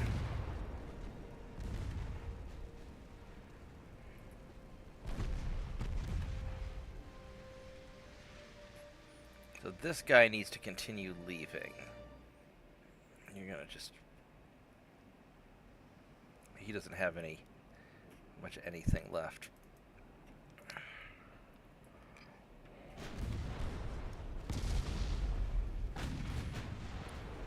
And that's one of the things, and you know, I don't think that makes me a bad person for thinking that way. I just have my priorities, and my priorities are my immediate. Here's one of the things that I've noticed a big difference between people on the so-called left and the so-called right, which you know, I'm not convinced are really accurate terms, but you know, most people would probably consider me to be on the right, even though I don't really claim that. But you know, compared to my my more left-leaning friend in New York, I'm probably a lot more conservative than he is. You know, he tends to look at the big picture more, whereas I tend to focus on, you know, I prioritize, you know, my family and friends in my immediate community, and I don't worry about the nation as a whole, because I figure that if I fix up my community and you fix up your community, then we'll all get everything sorted out. And so I think that's the big difference between people on the left and the right, is that people on the right are more focused about their local community, whereas I think people on the left are more focused about their bigger social issue or the world as a whole. And it's just a top-down versus bottom-up approach, I think. And because I agree with my friend on nearly everything as far as what the problem is. You know, we just tend to disagree on the solution. And you know, I'm more of an incrementalist. I'd rather work within the system and fix things one step at a time, whereas he's going to be more revolutionary and want to burn it down, start over. Yeah. And I'm just my concern is that 9 times out of 10, whenever you have a revolution, you burn it down and start over, it's always the biggest assholes that end up taking over. And, you know, the American Revolution was a very rare occurrence. You know, usually it's more like the French Revolution or the Russian Revolution, where the worst people take over. And the last thing we need is another, Napoleon or Stalin or anything like that.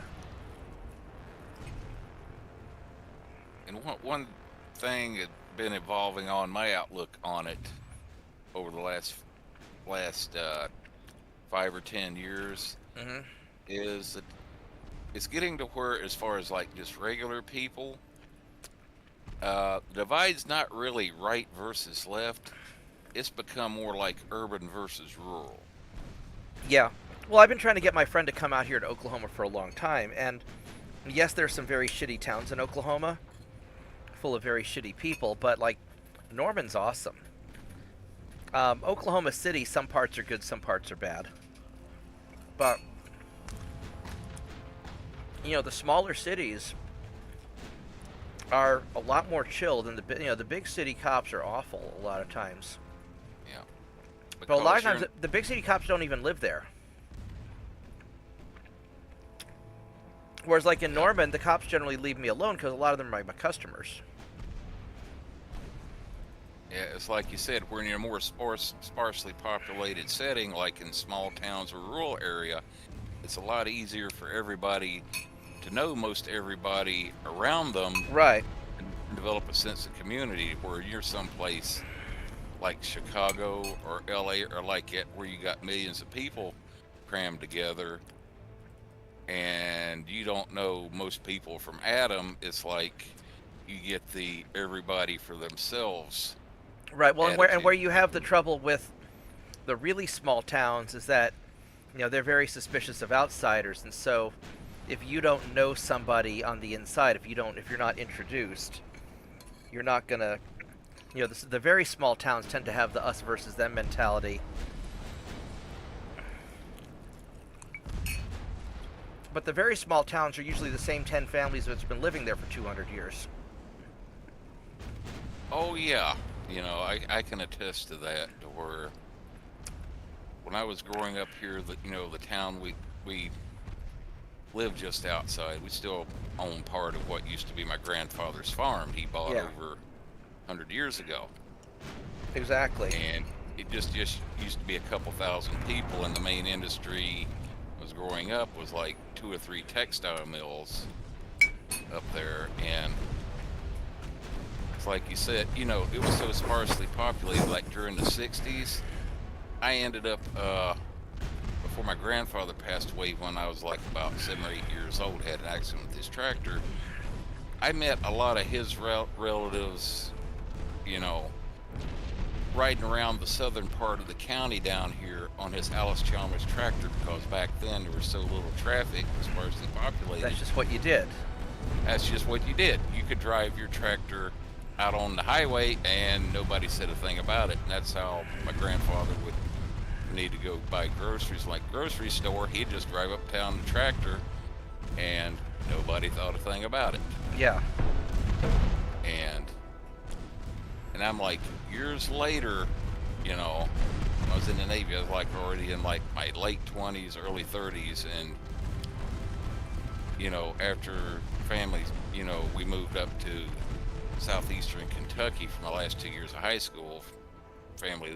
Parents lived up there from like 75 to 1980, and then long about 19, spent a couple years living down in South Carolina, and then finally moved back here into this area and got a couple acres of land back. And so when I come home on leave from, was in the Navy after a few years, like in my late 20s, early 30s, I go back up here into town, back in the area, and I go into the store and like it, some of the older people that are around. Oh, I got Northern France. That had known my grandfather, and I go in there and start talking with them, and they'd hear me talk, and they'd kind of look at me and see the resemblance and ask me what my name was. And I tell them, and they're like, "Are you John Oates' grandson? The one that used to ride around with him on his tractor, crammed in beside the seat?" And I'd say, "Well," I said, "yeah." Boom. Instant street cred. Instant acceptance. Instant small town street cred. It's like, hey, welcome back, Let's get Say, Middle yeah, Congo also. anything you need, just say the word and we'll help you out. Yeah. Alright, so we're going to get Middle Congo, because we're also going after the Portuguese Congo. We're just going to get both of these. And...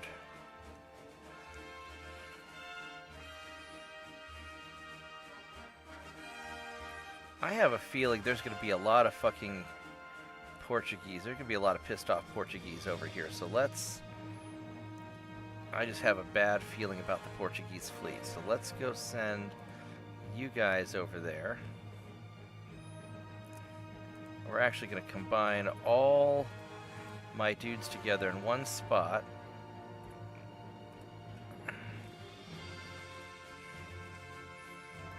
No, I think you're going to see a big rural and urban divide. I mean, you already do, because we just have different priorities, and it's hard for people to understand if they haven't lived in both worlds.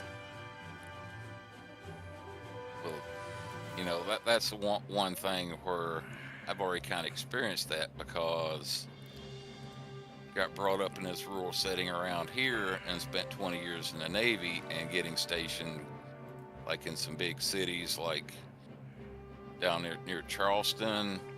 Yeah. And then got sent for like part of my training for nuclear down to Orlando, and then part of my nuclear training up to upstate New York, to where, like, you know, around Saratoga Springs up there, then out to the Seattle area. It's like, and even got to spend, like you said, like 2 years over in Scotland. So yeah, I've kind of got to seeing both the urban and rural setting, not just rural setting here, but in different areas of the country. Right, and it's just different when you get to experience that. Yeah, and it's definitely where they got to evolve a different culture, like you said, like the coastal urban areas from, like, you know, some of the more rural areas, like toward the middle of the country, like out where you're at in Norman out there. Yeah.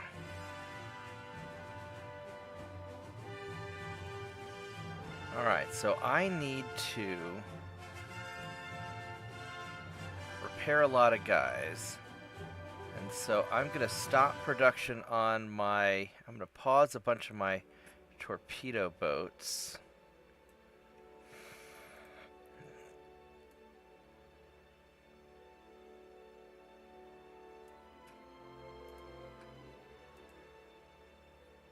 Then you've always got the human factor, or it's like my grandfather said a couple times. 10,000 tons. Yeah, he just come out and said, no matter how much you try to get along with some people are just natural born assholes. That's right. That's right. So we can do 1, 2, 3, 4, 5, 6, 7, 8, 9. This would be about 10,000 tons right there. Whoops.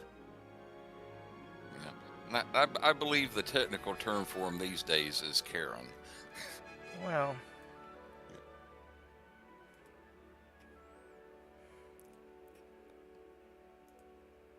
there we go. So that gets all this stuff working.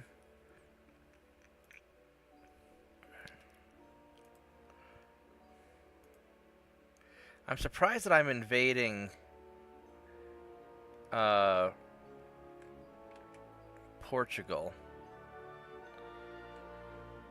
but I guess they're not they're allied with the British. The British don't like me.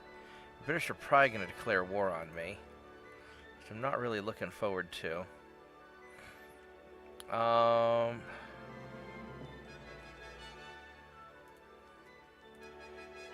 And I'm just chasing you jerks all over the place.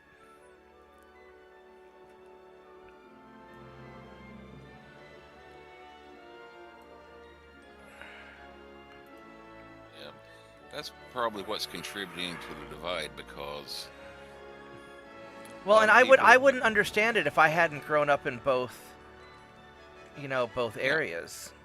Yeah, that's the problem. Some people have never experienced anything but rural small town areas, and the people that live in some of the big urban centers, like I said, like Chicago, LA, and like that, they've never experienced anything but living inside the city. Yeah. And that's where a lot of the difference and misunderstanding and, yeah, bickering come into.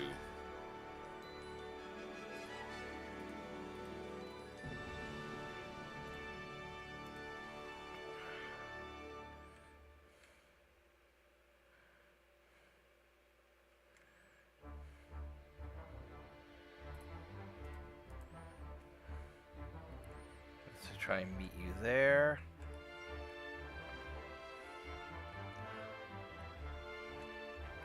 Well, it's just a very different world. And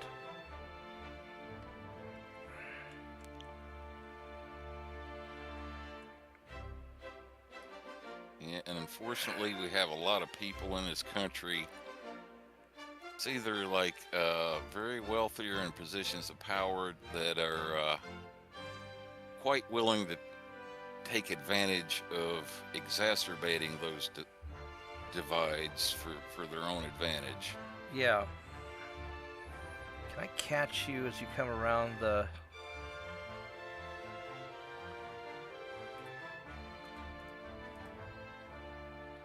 I wonder if I can catch him.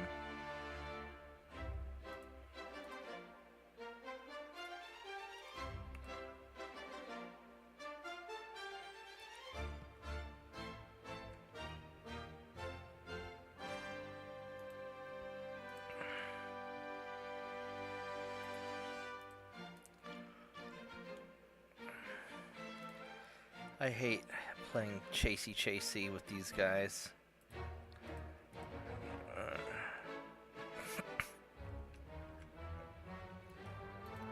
How are the French doing? They're at 3% army logistics, so that's working.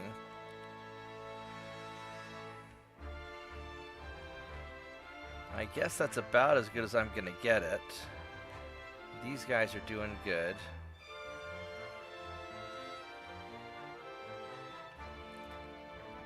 One thing I've noticed that works fairly good as far as trying to catch some of their ships that are moving around. Take a look at their course on the map and see where it shows the end point of where they're going. Yeah, just try and head there. And just put your ships up there where it's showing the end point. And yeah, a lot of these French ships are going way outside of my patrol zone, so I'm trying to keep these patrol ships in their region. Keep from losing transports. Yeah. Oh, this is gonna be interesting. I've got a lot of.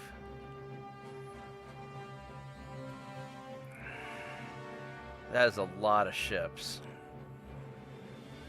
I think I could take them out.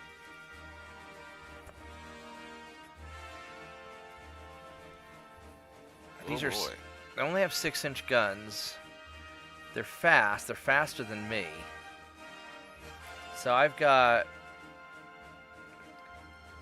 4 double 6-inch guns, and I've got 34 2.9s. I've got more firepower than they do.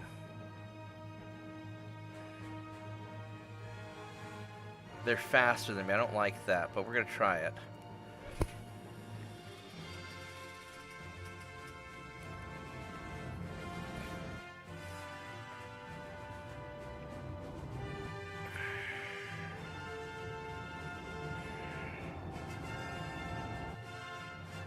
Let's find out how good these patrol ships are.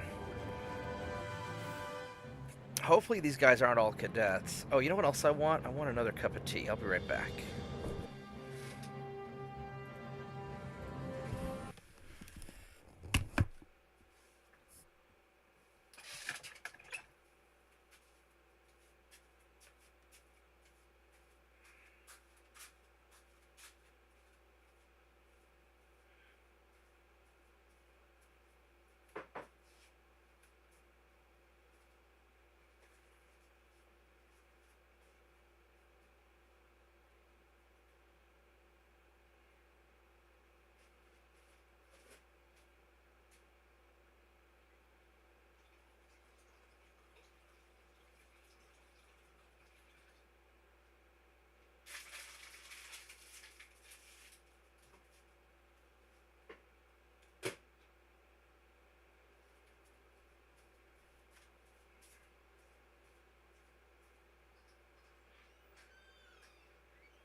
Alright.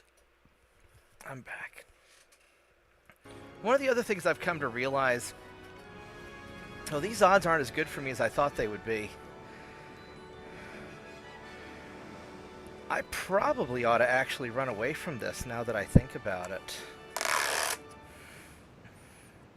You know, a lot of people on the left view things in terms of race, and a lot of people on the right view things in terms of economics. It's like, sure, I'm happy to acknowledge that probably, that the Native Americans here in Oklahoma had their land stolen, but it wasn't stolen by me. I bought my house with money that I earned honorably, and I'm not giving it to anybody because I worked my ass off to pay for this house. And, I'm sorry, life sucks. My ancestors had their land stolen in Greece, and we had to go fight for it back, and I guess if people want to fight for my house that I paid for with my own money, then I guess we're going to fight because I'm not giving it to anybody, and it sucks, and that's just how the world is. Or we can just move on and just, find a way to deal with each other. Yeah, that whole stolen land thing. It's like, like somebody pointed out in LA where they were hollering about stolen land. The guy made the comment, said, well, okay, said, well, who are you going to give it back to? Because the United States, where you're looking at it, United States stole this land from Mexico, who stole the land from the Spanish, who stole the land from the natives. From the natives, who spent thousands of years fighting and stealing it from each other. Yeah. So who the hell are you going to give it back to? Yeah. I really don't know if I want to fight this or if I want to run. I mean, I don't have any particular beef with the Portuguese. Yeah, they basically more cruisers than you have, and then got 16 torpedo boats on top of that. Yeah, that's looking a little. I think I want to, but they're going to probably start me at point blank range. Fucking fuck, they did. All right, so. Well, if nothing else, if they catch you, at least start running away and try to sink as many torpedo boats as possible. And yeah, so what I'm going to do is I'm going to detach all of these guys, which sucks. This is going to be a pain in the ass. Yep, they started you right in range. Yeah.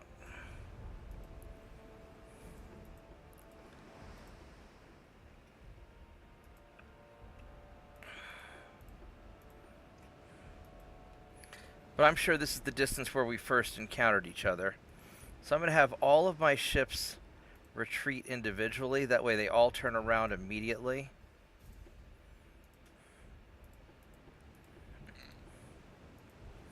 And I'm going to...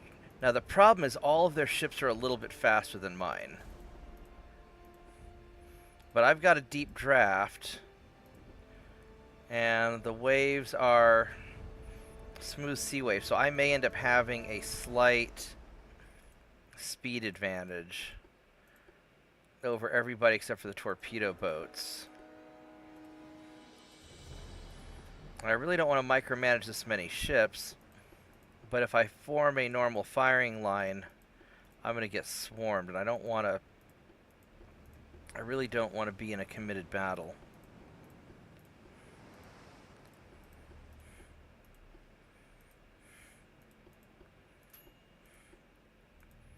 And my T just dinged. So we're going to grab that here in just a moment as soon as I finish retreating all these ships.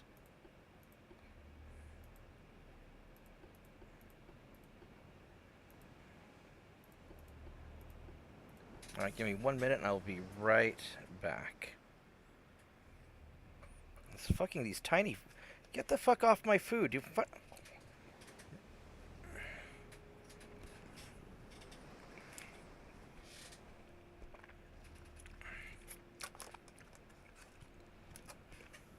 I got this cantaloupe. There's little tiny flies, like little baby flies, that are landing on my cantaloupe.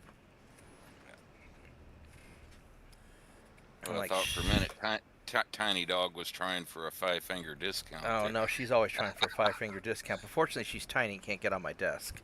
I'll be right back.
All right. Well, and one of the things that I think people don't understand is that, so like regarding all of the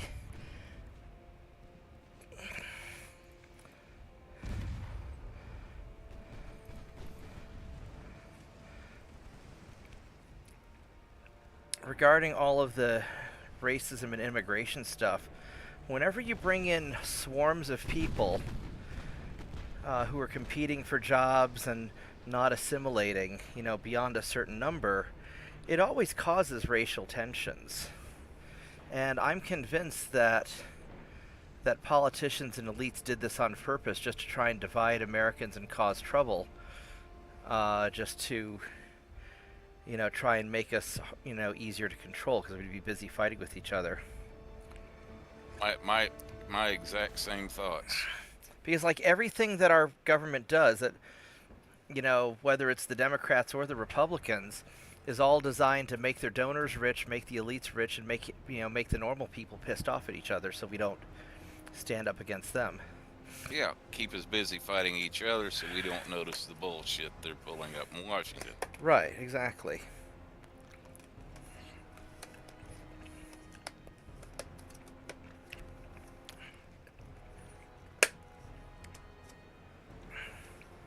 And what was going on for the last 4 years with the southern border was quite deliberate.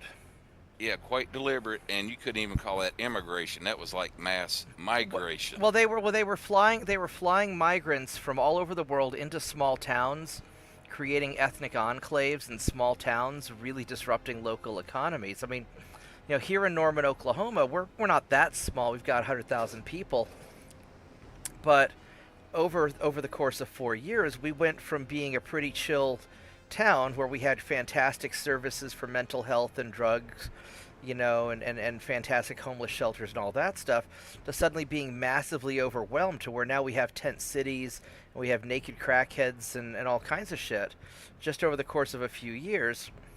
One of my buddies had just gotten out of prison and was staying at a hotel until he could get on his feet, and he was taking a shit on the toilet when suddenly a power drill bit came busting through the wall, and apparently the child of some illegal family that was also being housed in the hotel had stolen a power drill, with one of those big, 2-foot long, hammer drill bits, and drilled a hole through the wall.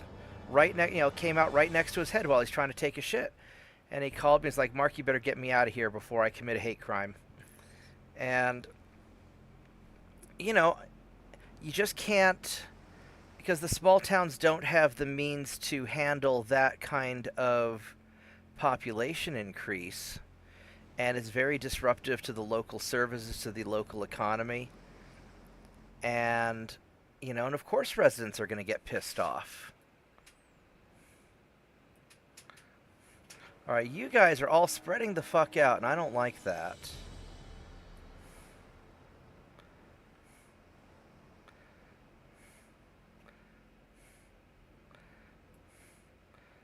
It's like you said, they're deliberately trying to create chaos, or, in the words of one of Bill Clinton's advisors, old Rahm Emanuel, never let a good crisis go to waste. Yeah.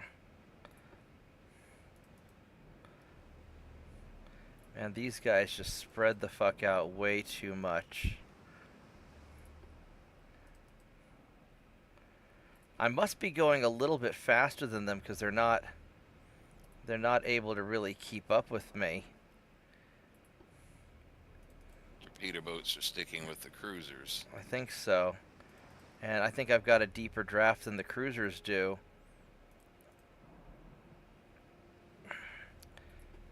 But, and so, sure, if you want to claim that Donald Trump's racist, even though he got all the NAACP, awards, but he was just donating to both sides, the NAACP just wanted his money, I can accept that. That could be. I don't know. I never talked to the guy, but it's plausible. I've seen, and Trump himself has admitted to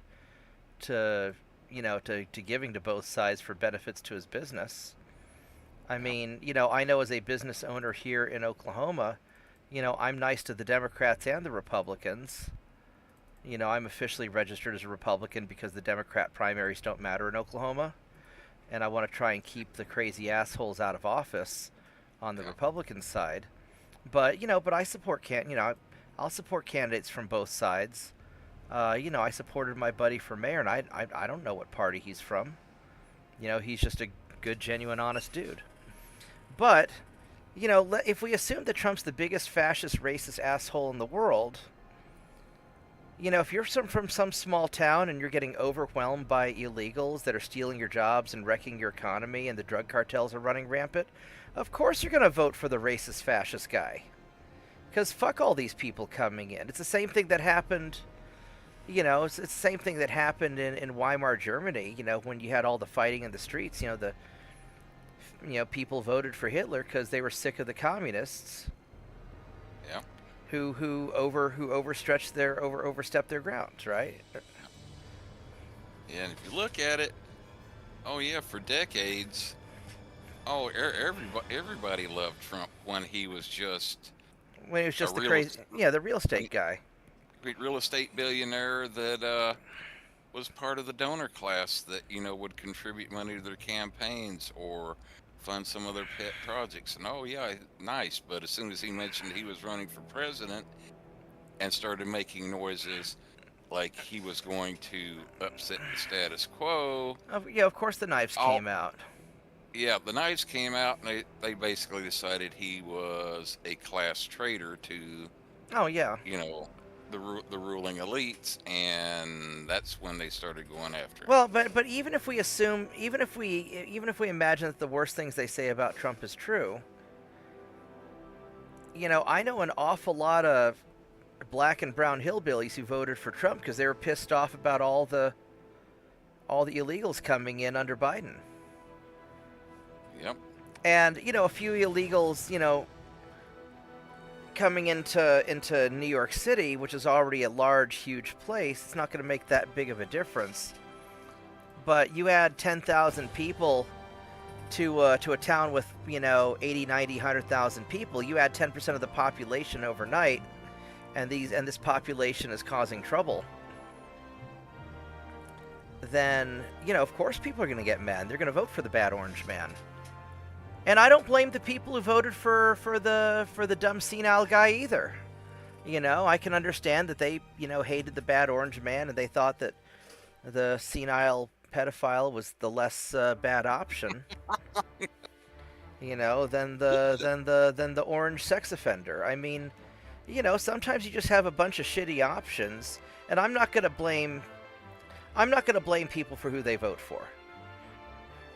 I mean, but, you know, we have to understand that none of this stuff is happening on accident. We're going to manually fight this battle because I don't want to have my... I want to make sure that we didn't accidentally get any destroyer captains in one of these holy assault ships. Because you never know. You want to make sure you don't have one of the members of the asshole clan captaining the ship. Oh my god.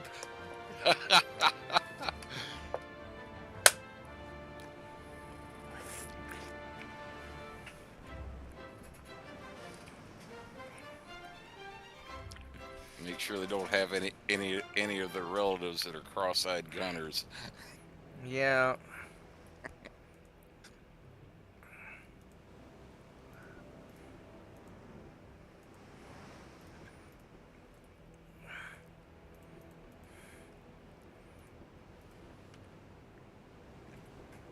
Well, let's go get these torpedo boats. But no, I mean, people who are going to vote in their self-interests. One of the things that, you know, my more liberal-minded friends are going to have to understand is that most people, when the situation for them gets bad enough, are going to vote for their own self-interest over that of the larger, you know, larger nation or the larger, you know, ideal. And, you know, because if I have to choose between, you know, even me being as nice and decent and generous of a guy, if I have to choose between being homeless and out of business versus voting for somebody that I despise, I'm going to vote for the despicable motherfucker just because I'm not going to go sacrifice my business. And, you know, and it sucks, but, you know, people are biologically and by nature tribal, and as the situation for them gets more difficult, the tribe naturally gets smaller. And I don't, you know, because there comes a certain point where people don't give a shit about, you know, about race or political views or any of that stuff. They just care about survival. And this is why I don't get mad at the people who are coming here illegally, who are just trying to, you know, find a way to survive their shitty situation. You know, it's just, you know, people are going to do what they're going to do, what they have to do to survive. And, you know, I don't think there's any dishonor in doing what you have to do to survive and protect your family. Now, that being said, you know, if two groups of people who are both acting in their best interest for survival happen to clash, then they're going to fight, and that's just natural. That happens all throughout nature, and it sucks, but that's just how it is. We're going to do these manually, because I'm really worried about taking lots of damage. I think, was it JP who said that auto-resolve is largely based on technology difference? Yeah, and one thing too about auto-resolve, it automatically uses up a lot of your pretty ammo. good ammo and fuel. Yeah. Like an inordinate amount, like on the order of like 15 to 20%. Yeah, because it's just like going after one ship, you know. Well, because I noticed that my cruiser is going after transports, because you have to auto-resolve those. You know, they used up an awful lot of ammo sinking a few, sinking like one or two transports. But maybe we can catch this torpedo boat, because a lot of these torpedo boats are suicidal. Yeah, that's why I've got, like, a lot of times when doing naval invasions, if, you know, who I'm invading doesn't really have any ships in the area, doesn't have a fleet left, and I'm not really, you know, or if, you know, basically what I'm saying is, if they have, like, fleet left to where there's a possibility they might send some ships in there, they won't have to fight a battle to keep them from disrupting the naval invasion. I'll decline the port strike, you know, which is an auto resolve, just so I don't end up wasting the ammunition and fuel Right. in case they send a group of ships in. Well, sometimes it doesn't let me decline the port strike. Sometimes it just, sometimes I have to fight it. Yeah. Well, Ooh, if he now, took a 9-inch shell. yeah, but now if there's a couple warships included in that port strike, along with like the transports and such, well then yeah, I'll go ahead. But usually when a couple warships in there, it'll give you the option just to go ahead and fight it out. Yeah. But if it's just If I'm worried about it's just transports, you have to auto resolve. But a lot of times, it forces you into those meetings. yeah. But if it's like, I know it's going to be basically an auto resolve like a port striker like that, and I'm worried Ooh, we about them caught one of sending a those. fleet in there. I'll try to decline it and withdraw just to Yeah. save on the ammo and such, especially if I'm at the end of a long supply line.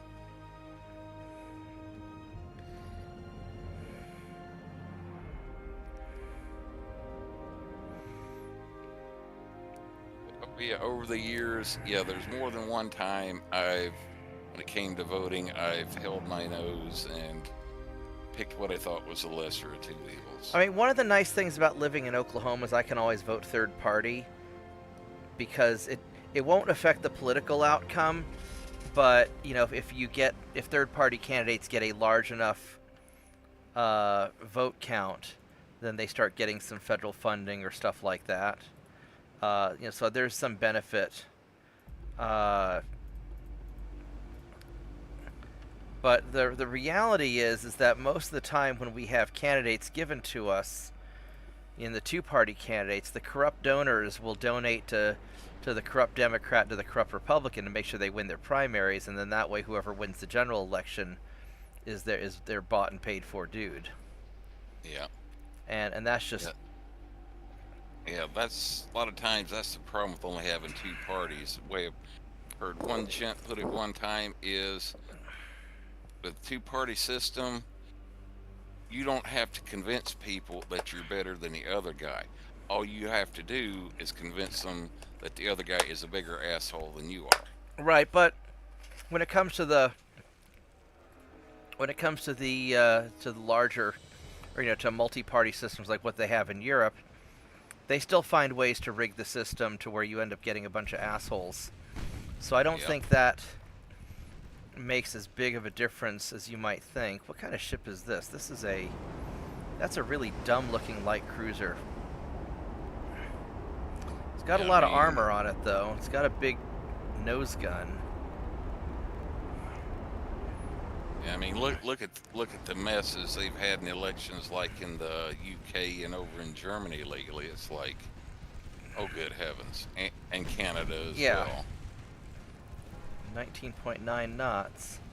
Man, I need to get my cruisers going just a little bit faster.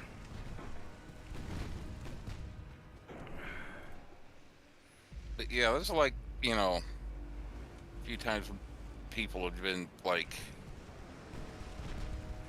basically, I don't really care that much about a candidate's personal traits or something like that, unless it's something that really makes me nervous to where if the guy is willing to do something really nefarious in his personal life, it would tell me that he's... Well, most of these guys are a bunch of creepers. But, if we're going to be given a choice of, creeper A versus creeper B, I want whichever one's going to do the thing that I want him to do. Yeah. Like in my case right now, I just want whoever's going to not put me into more wars, because that makes it harder for me to get my girlfriend over here. Yeah. And it makes it harder for me to travel. Yeah. If the Middle East lights up, that's going to really suck for my travels because, I usually fly through Istanbul. And I know that's a totally selfish reason for not wanting wars, and I don't give a shit. I don't want there to be a war in Russia and Ukraine because I like being able to visit my friends. And I don't want to see my friends getting killed. And if that's a selfish reason, I don't give a shit. Yeah. Those billionaire, military industrial complex guys, they can figure out a different way to steal our money. Yeah. Yeah, but basically, like you said, if unless it's something that the guy has done in his personal life that's really nefarious, that would give me a clue that he's going to try to pull something similar when he's in Well, the office. problem is they're all that way, just Yeah. about. I mean, they're Yeah, it's like you said, you know, some of the criticism they had of Trump and such, to where, oh, he's been married 3 times and he made the grab him by the P word you can comment, say and like, you yeah, can say pussy on this stream. It's not for kids. I don't care. No, I mean, yeah. But I told him, said I'm not voting for the guy because I plan on going out and drinking a beer with him after work. I'm hiring him to do a job, and sometimes the best guy for the job ends up being a flaming asshole. well, But I as mean, long my as he my does- biggest criticism of Trump right now is I'm mad that he didn't end the war in Russia, that the war in Ukraine with Russia, and I'm mad that he hasn't, that he's allowing this whole Israel Iran thing to light off.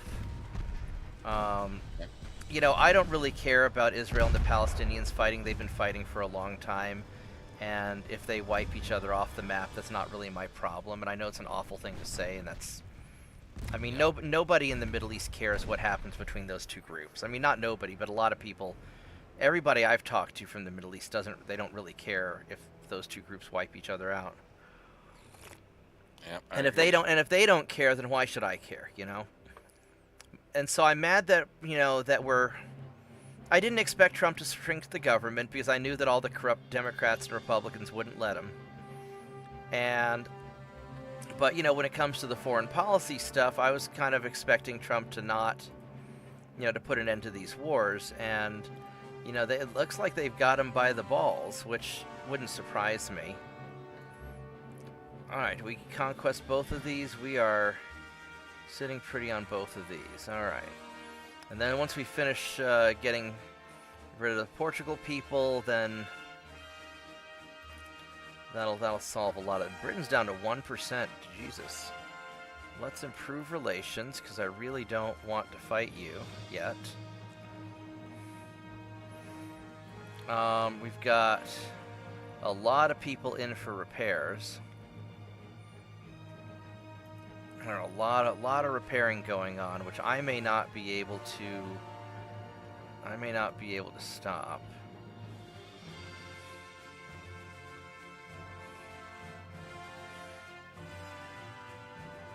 Oh, so these guys are, yeah, it's just a lot of fucking repairs.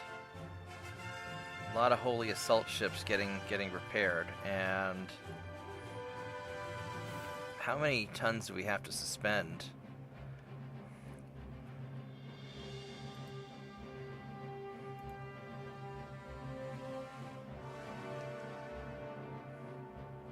That's 1 turn, that's 2 turns. Let's just double check all of our...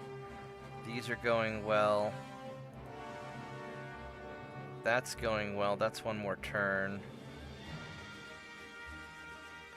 Oh, did we finish our bullshit up in... We did, we finished these guys.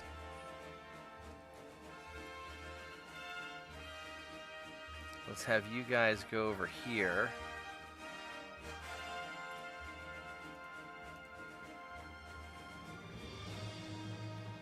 Are you guys conquering that? You're not. Well...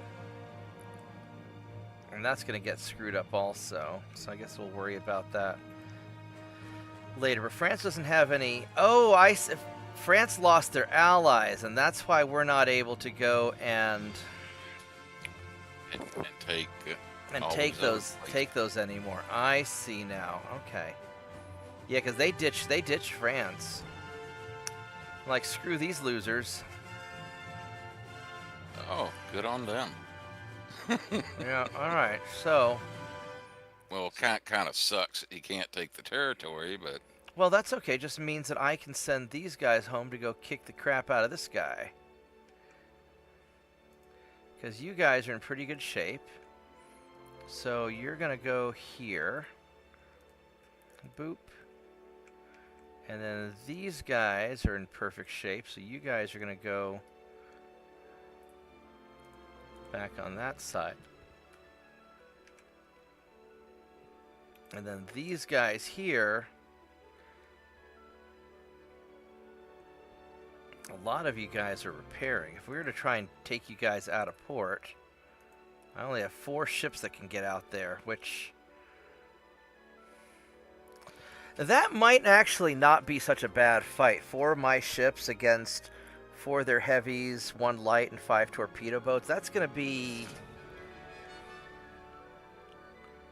And I got all of... Oh, let's see what... 289...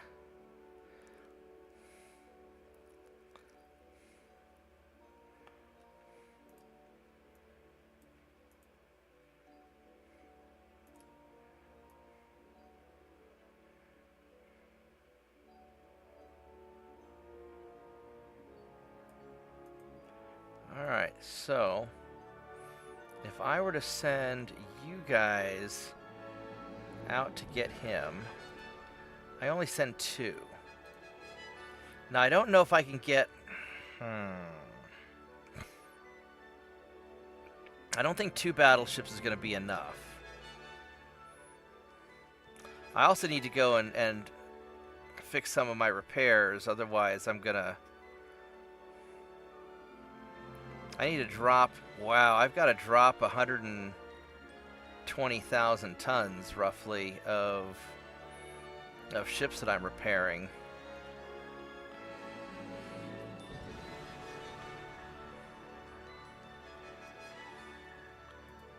So we're going to suspend the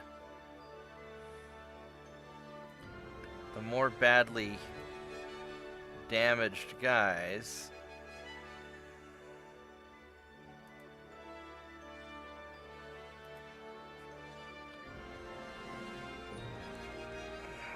Wow, 196. So I still need to get another 80,000 tons basically suspended.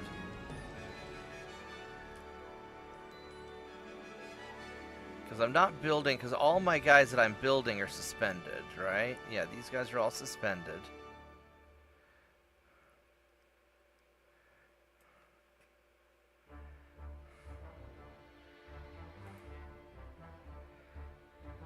And 2030.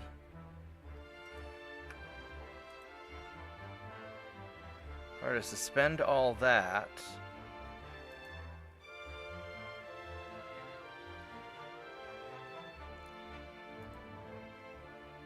Almost.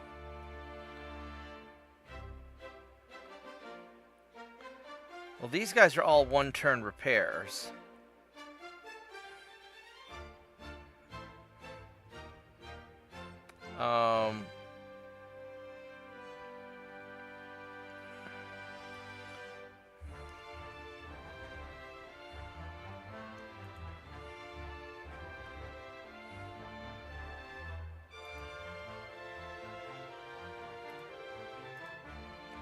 Which if I were to do that, that should give me enough. I need to suspend one more. We'll suspend a cruiser.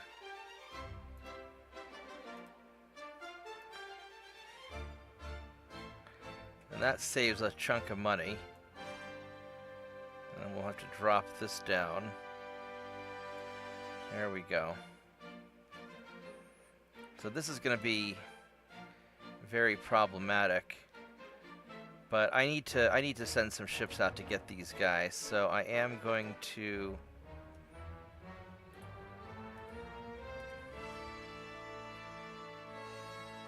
I'll send you guys, and then as far as the Helgoland people, I can send another 2, but there's no guarantee that they're all going to meet up together.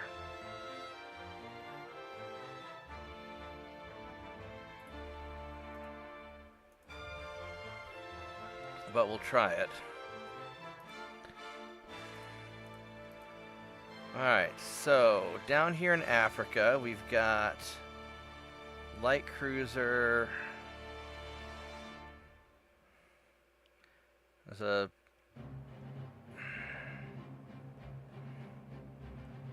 I'm going to leave you here and hopefully you'll bump into some people.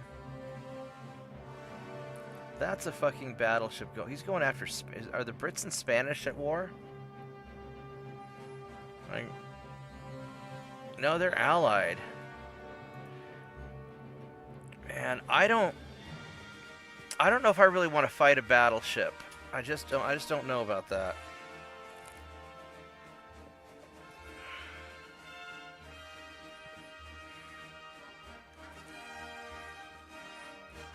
Now I need 9,000. I need 9,000 tons. I need 10,000 tons. So I could leave 3 guys here. Are all these guys in good shape? They are all in good shape. So I could send... I might try to take out this battleship. And I could leave...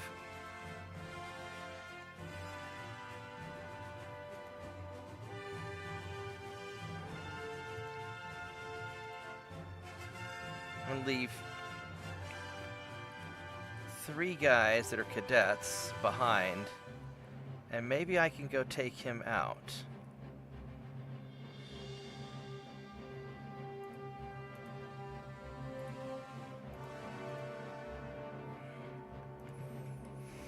That might be all right.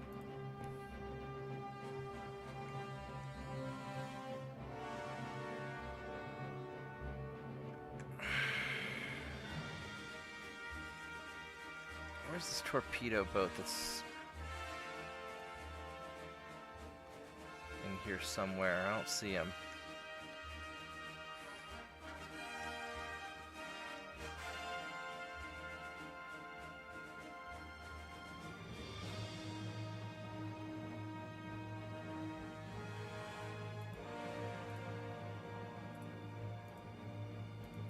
Let's see if we can hunt these assholes down.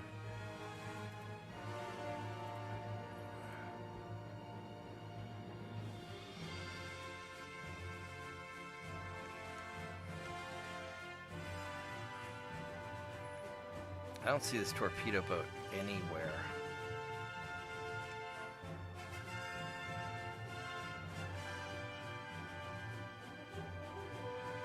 Oh, there he is.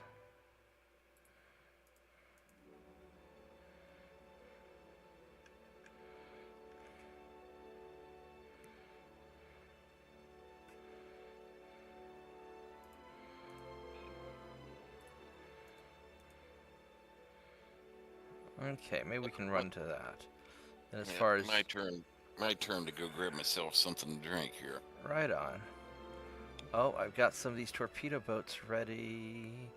Oh, and you've got a ship up here, don't you? Look at that. What kind of ship is this? That is a battleship. Oh, okay, well.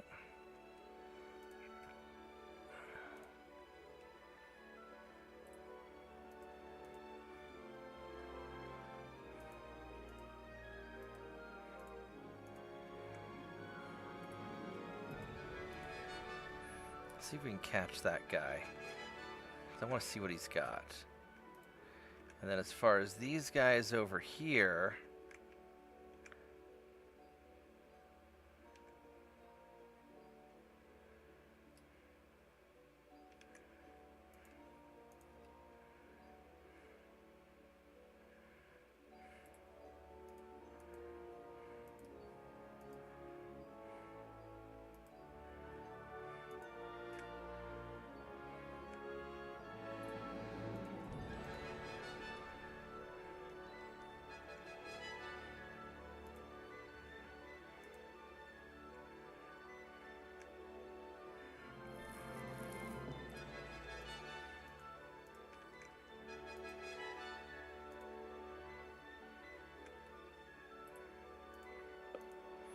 I don't think we're going to run into these guys at all, but these guys are all commissioning. Oh, and you know what we can do? I can of these suspended guys. 1, 2, 3,000 tons.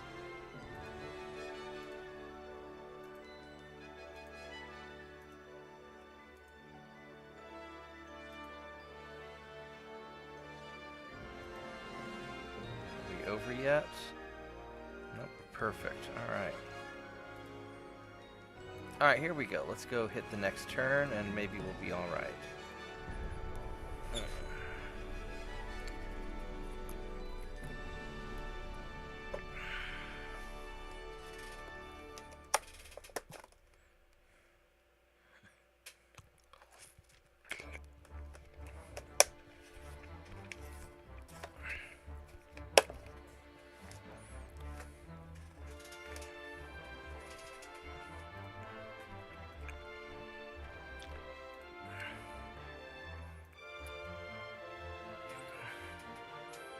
Alright, we caught this guy. That's nice. Let's go fight him.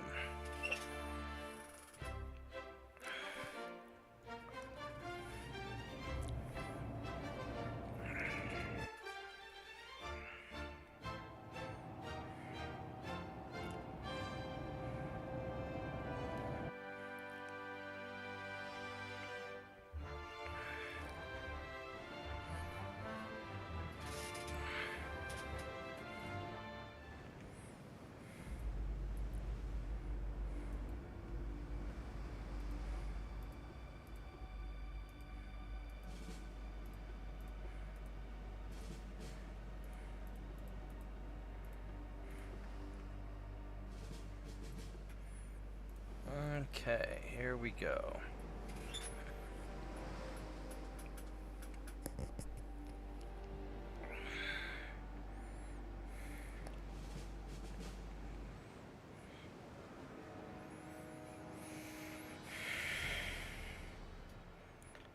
The light cruiser's name is the Asses. I'm gonna smack the asses. Come here, the asses. I got a cannon for you.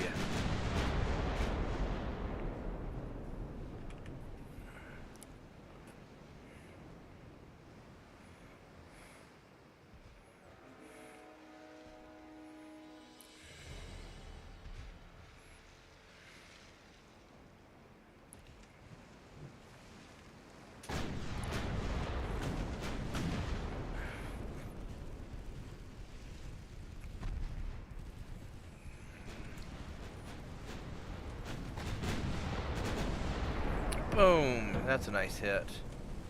That was a really nice hit.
There we go.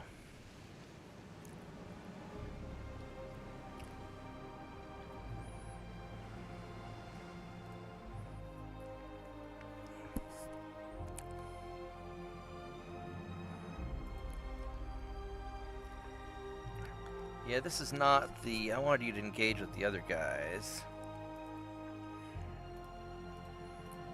So we're going to have you guys withdraw. Thank you. And let's see if we can sink this battleship. What does he have? He has some 12-inch guns. He's kind of slow. This might be tough and it might not be. So we're gonna try this out.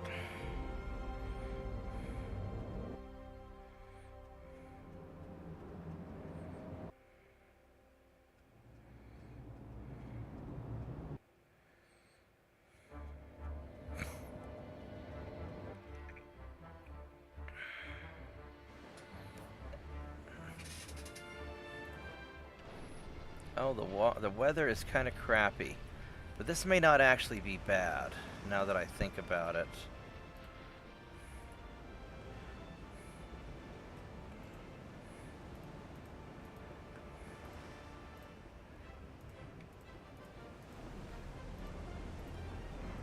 Alright, so let's have...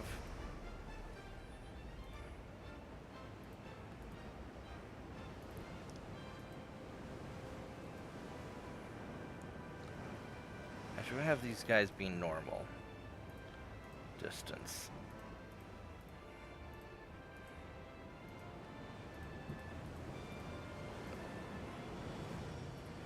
Alright. Now this should hopefully make it hard for the battleship to hit also. And then the plan is just get in there close and nail them with the 2.9s and burn them down.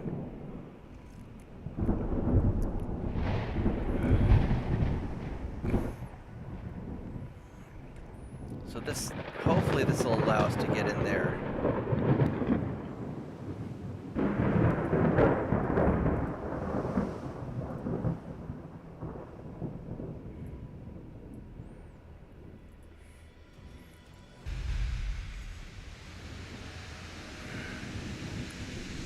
He's apparently spotted us. Alright, here we go.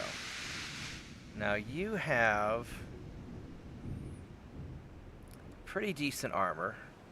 Not so much on your flanks or in your front and back.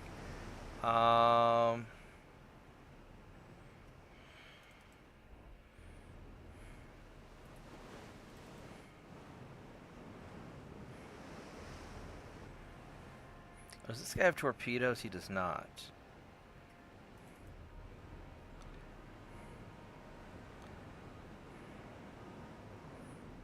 I kind of want you guys to just get in there close and just go all in.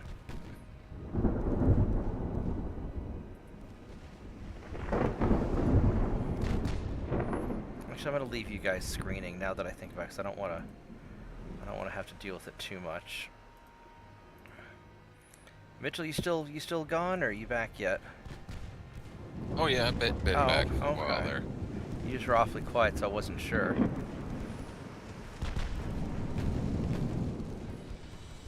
You know, one of the things that occurred to me with all this immigration stuff is that if we weren't spending so many trillions and trillions of dollars overseas,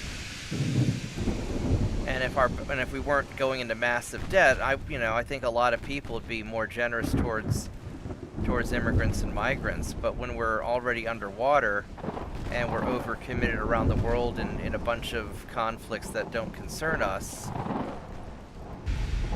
I don't think that, that makes people really disinclined to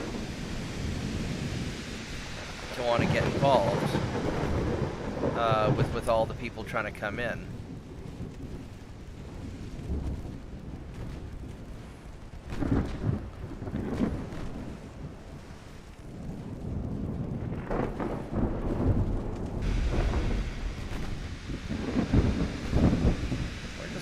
We're not hitting you very well.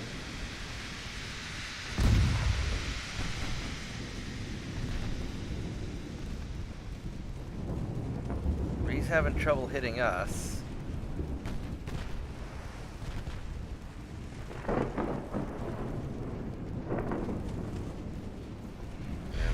what's exacerbating the fact is that a lot of people, the people that are proponents of letting all of them come in here, illegal or not, propose giving them, it's the same people who want to spend all our money overseas also.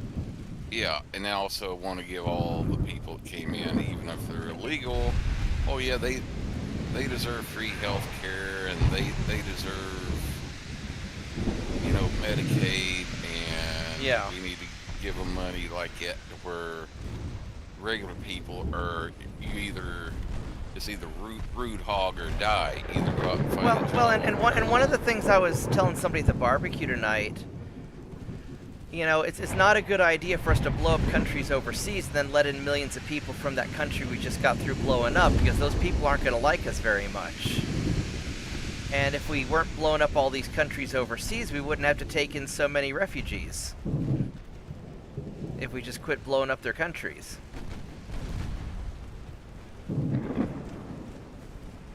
But at a minimum, don't bring in people that you just bombed their country, because they're going to be pretty pissed at you.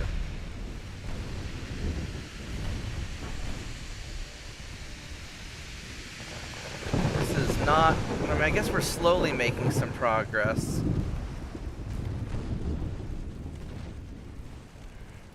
Got 8% of his crew killed.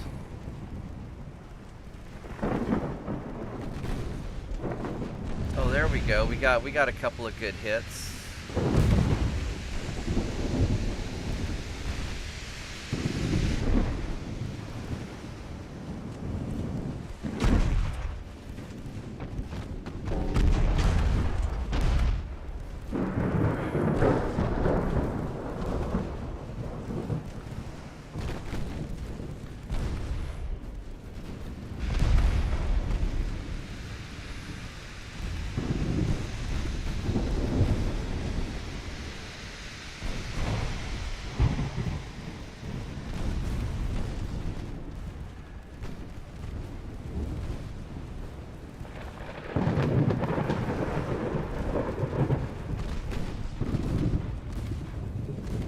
I mean, we're getting some hits.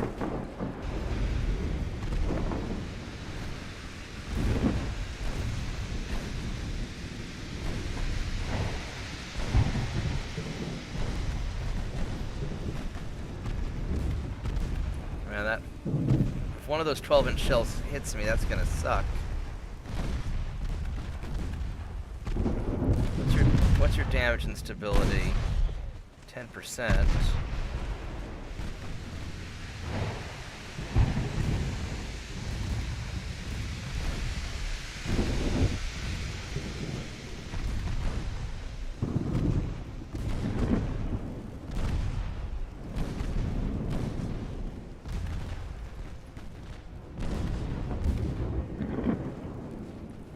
I don't think I have the means to punch any of his armor.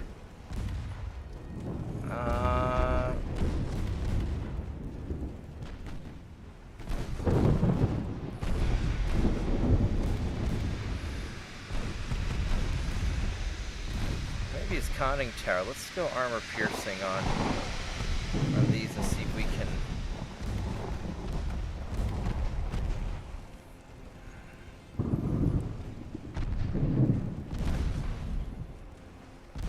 We can hit something worthwhile.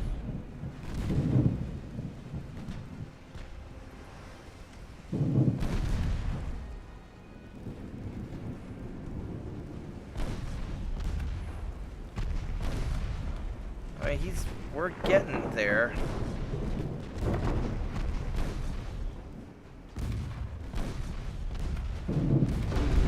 Shit. That's not good.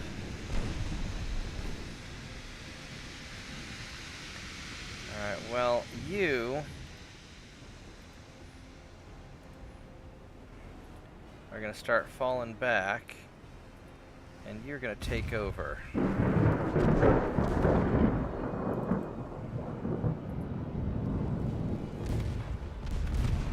Oh my God! Someone committed heresy. What happened? One of the other Discord servers I was on, basically where I posted the thing for the Spaceballs 2 teaser. And one guy comes up and said, "Oh, this popped up again. Why is everyone hyped for Spaceballs 2? What is even Spaceballs? Unclean heretic."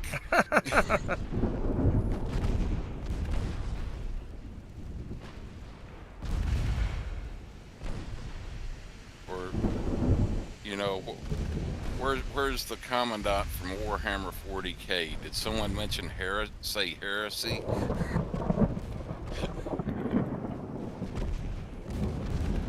These guys are getting in on him. There we go.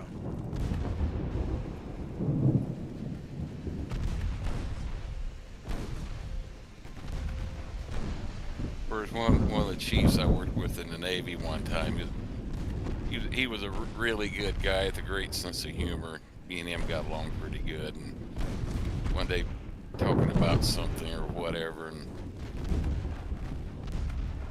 he was just, we were just trying to, poke at each other, and he called me an uneducated eunuch. And I looked at him, replied back to him, said, "I beg your pardon, sir. I am not uneducated." he busted up laughing. Nice.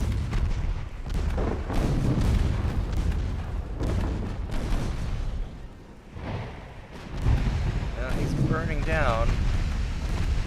Took out his rear gun. Yeah, that's helping a little bit. His front gun can still pop at me. But we're burning him enough. I think we're gonna burn him down. I'm gonna get out of this without too much trouble.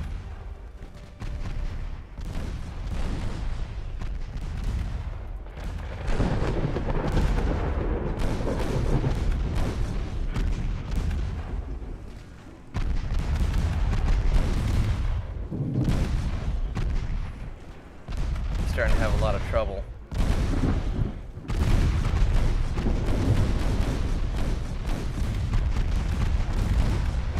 He's just getting hit from all sides, so he's pretty screwed at this point.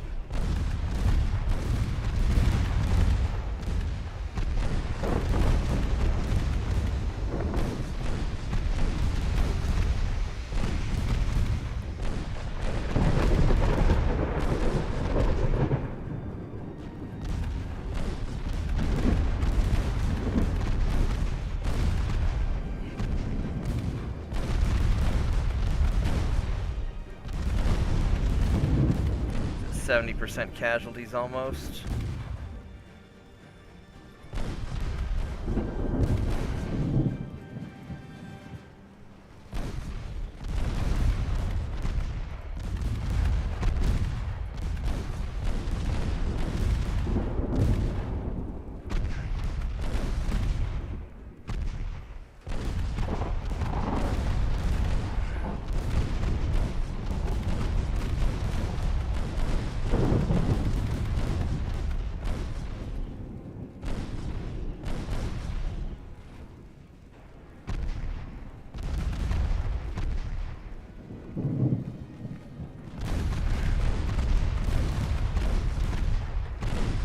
Just about done. 78, 79, 1% more. Will he surrender, sink, or burn first?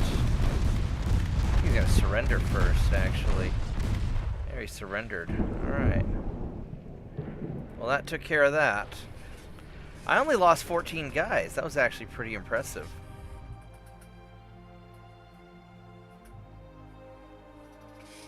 Yeah, think about that. There reminded me of one other thing that same chief told me one time, regards to his opinion on the Navy. Yeah. He said the Navy is like a fan. He said you stand behind it, it sucks. You stand in front of it, it blows.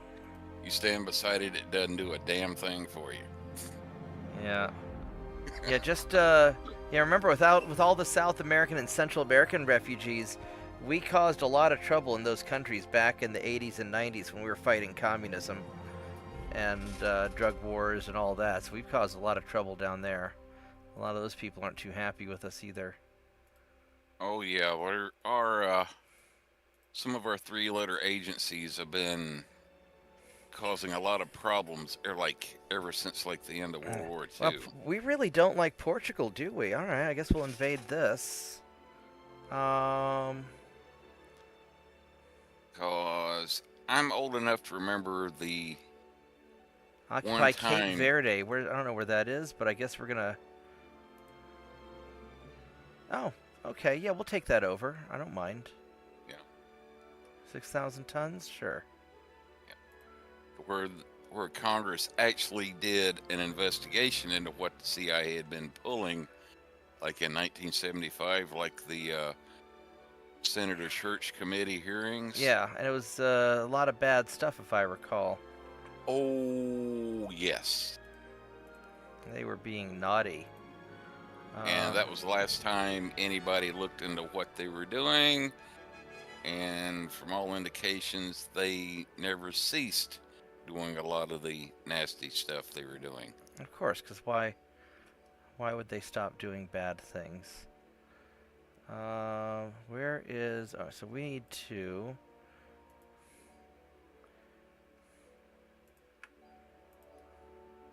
To where even, like, for instance, what's happened with Iran since the end of World War II. They actually had a monarchy, and after the end of World War II, it was we like... overthrew their people. Yeah, between us and the British, we overthrew the monarchy, and or whoever was running it, because we were afraid we were going to get friendly with the Russians. And we ended up getting the Shah installed, and it's like that. So you could say that everything that's going on between us and Iran these days is basically blowback from all the shenanigans we've tried pulling in their country. Oh yeah, over, like, no, the last 80 years. without a doubt. Without a doubt, we're like 100 tons too heavy. Well, that sucks. I guess we'll suspend this.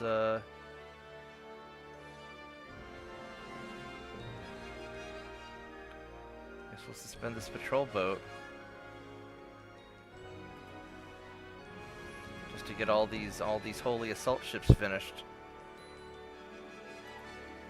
and then we can resume some torpedo boats because we got another 4,000 and change tons. So let's get some of these torpedo boats off the ground.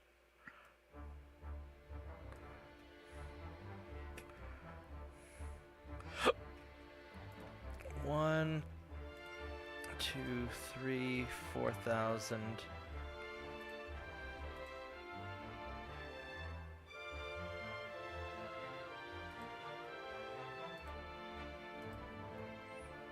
There we go. Let's see how this works out.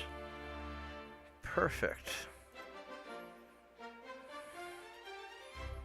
And we can do some invasioning. So I'm gonna stretch my legs real quick. And then we'll figure out what we're going to invade next. I will be right back.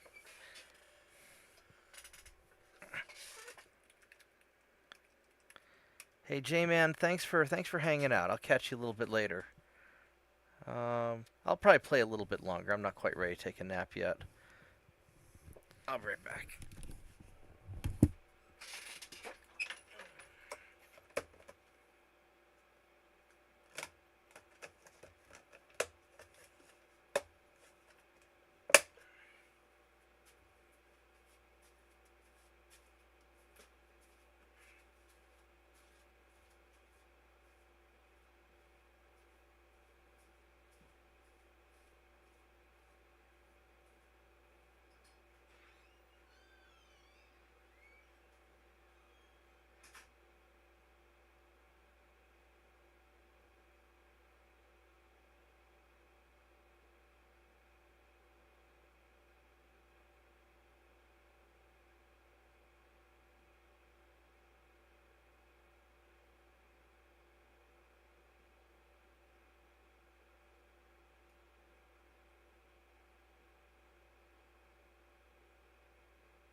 I am back.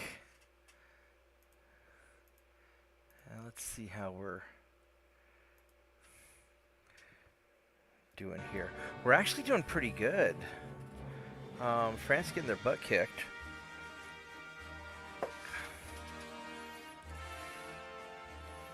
Still don't have any allies. 26 provinces.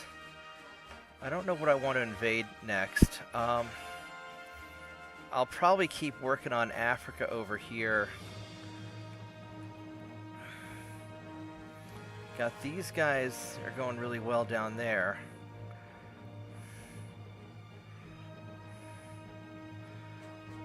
Man, they've got a lot of ships here that I'm going to have to deal with that fleet at some point.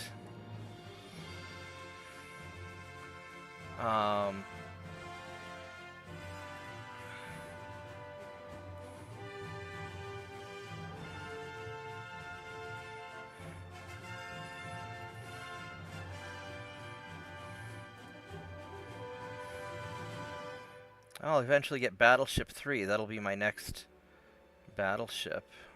Battleship 3 is a good battleship, I think, unless the Germans have a weird one. Oh, I've got Mark II 4-inch guns already. Ooh. I can upgrade the assault ships with some bigger secondary armament, but I don't really want to do that yet either. What I kind of want to do is I kind of want to finish off the French colonies in the Pacific just so I don't have to deal with them. New Caledonia. What do I need to finish off New Caledonia? I need 2,400 tons. We're going to go fuck these guys real quick.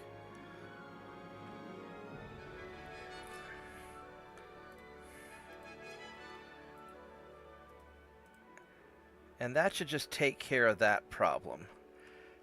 Because I'm tired of chasing these assholes all over the place.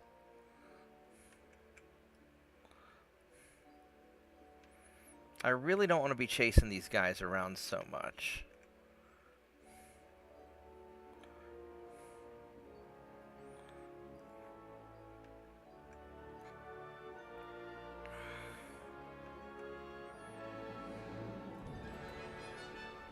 And these guys are ready to go. So let's go put a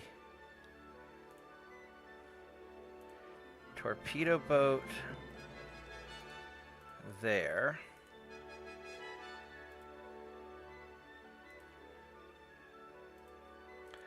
Let's go put a torpedo boat there on invade.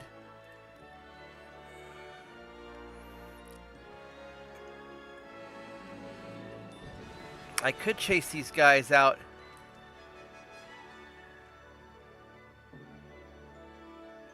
Honestly, these battleships, I just don't...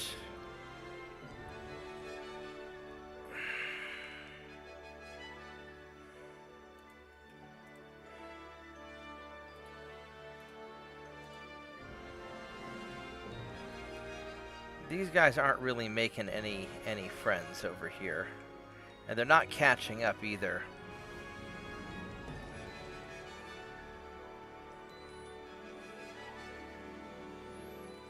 I could just send these guys over here and capture the capture those territories, and then just be done with the South Pacific.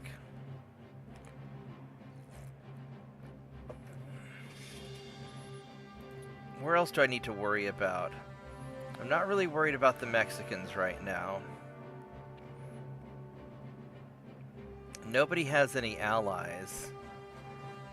We are going to get into a fight with the Brits at some point. I'm just trying to delay that as long as I can.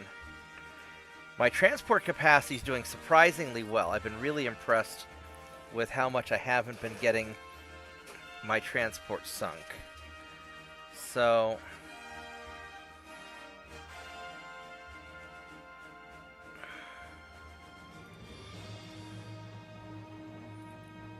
And go park you there. These guys, they're not catching jack shit. They're just not.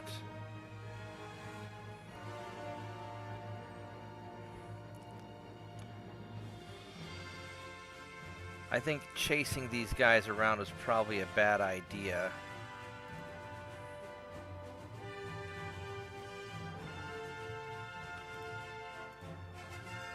I'm gonna put one guy there. And these other guys, we'll just keep trying to catch them, but I don't think it's gonna work out. Alright, so over here, we've got these naval invasions are going really nicely.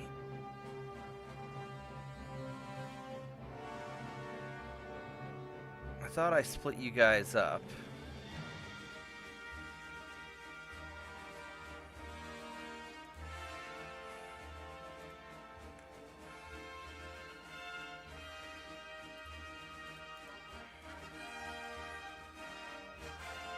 Send you like that, and I need 10,000 tons.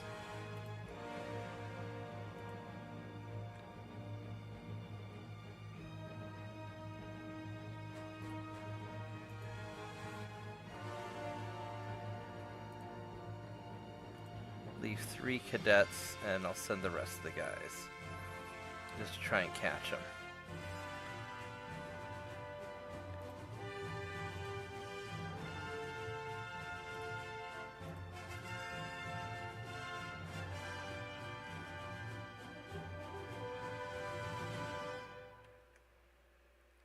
Are you guys still trying to fail at that? I guess so.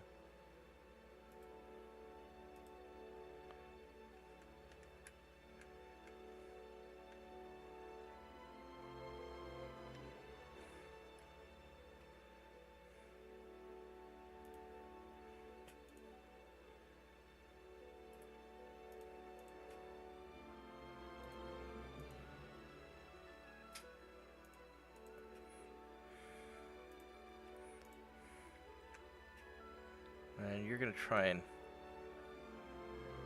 get up to here. Catch those guys. Alright, so we got that covered. This is all...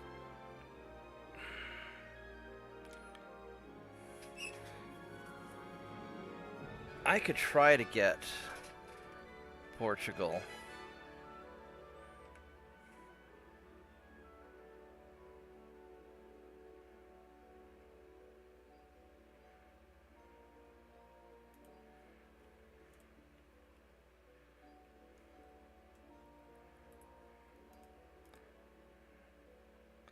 Don't want to do that.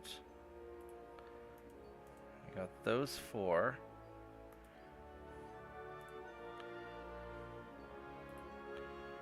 Five, 6, 7.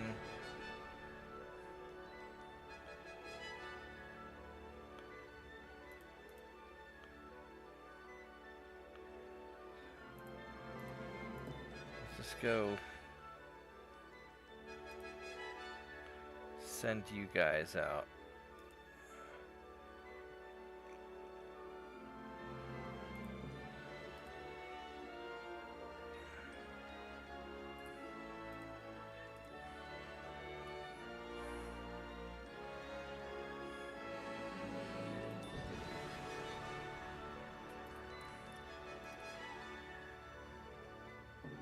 Oh, you guys are all low crew, so none of you guys are in any decent shape.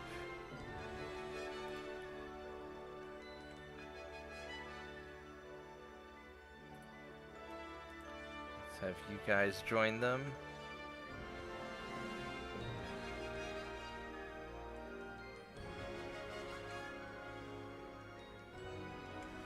We finally captured this, so that's good. Let's have you head back. Alright, so that's going as well as we can realistically make them go. This is going really well. We'll try and nail Portugal over here next, since Portugal seems to be on the chopping block. As far as over here goes, we got this battleship, which we just established we can take out a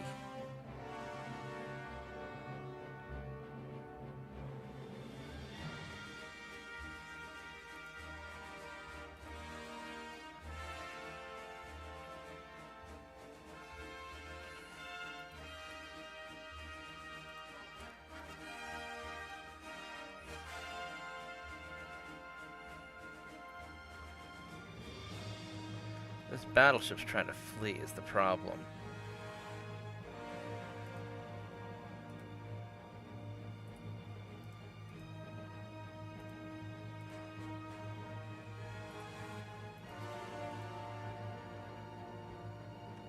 Maybe we can get those guys to group together. Alright, I think that's as good as we can get it.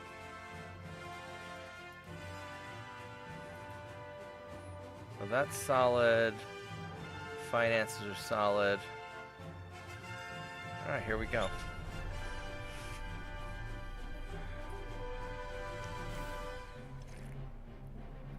We need to get double turrets for capital ships, because that's going to be super important.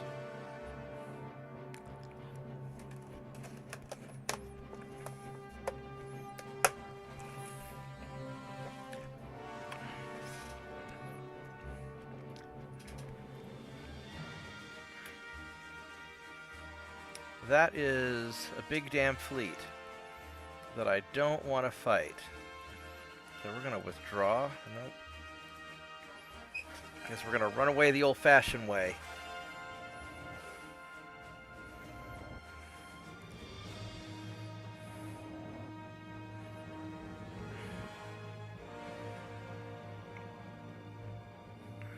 Because I definitely don't want to fight that much stuff. Not at all.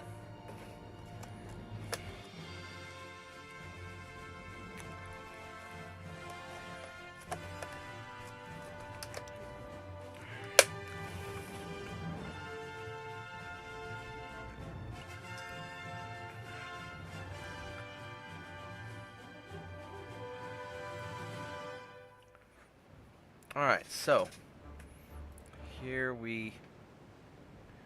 That's actually going to be pretty good for us.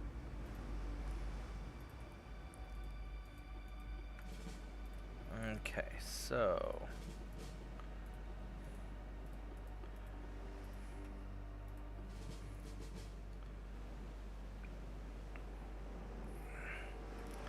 This is kind of crappy weather. Now the sea waves may help me, actually, because I'm sure I have a deeper draft than they do.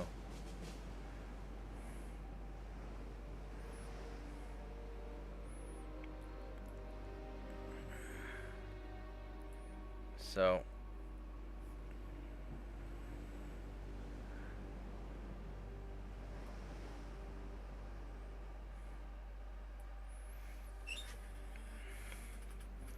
I guess we just hurry up and wait and see. Hopefully we can outrun their ships, and hopefully their small boats stay next to their big boats. Actually, if a couple of well, no, because we're not hitting torpedo boats in this soupy weather.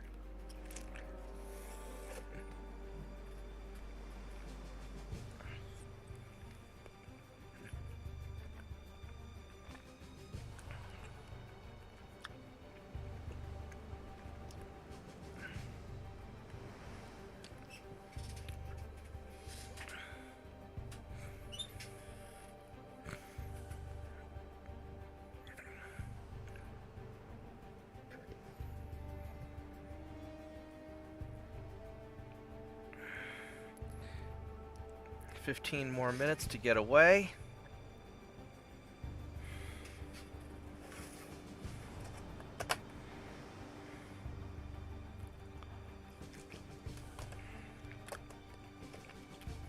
So we're getting there.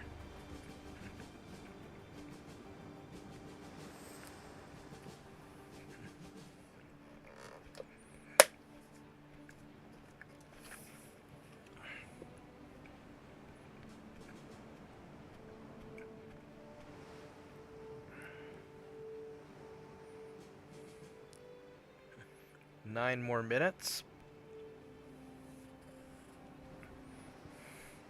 Yeah, so we'll get away from all this. This will be alright.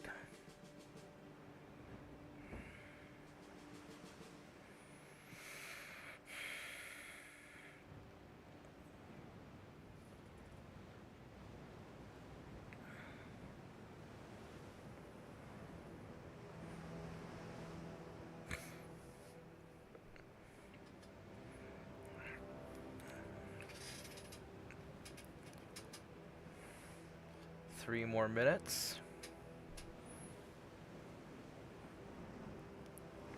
2 more minutes.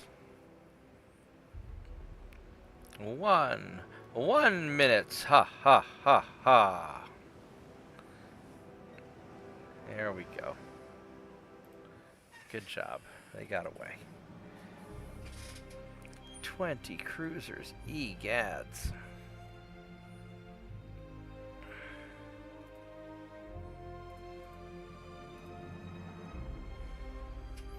I'm going to manually do this just because I'm not sure if it gives me experience when I auto-resolve either.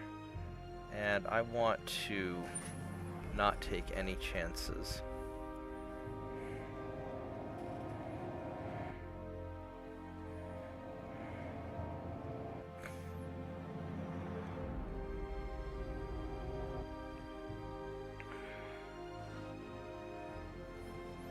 Alright, here we go.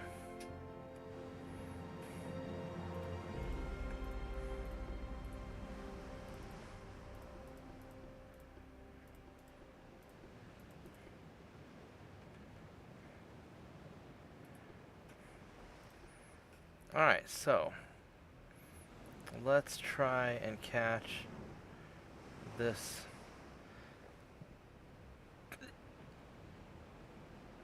torpedo boat.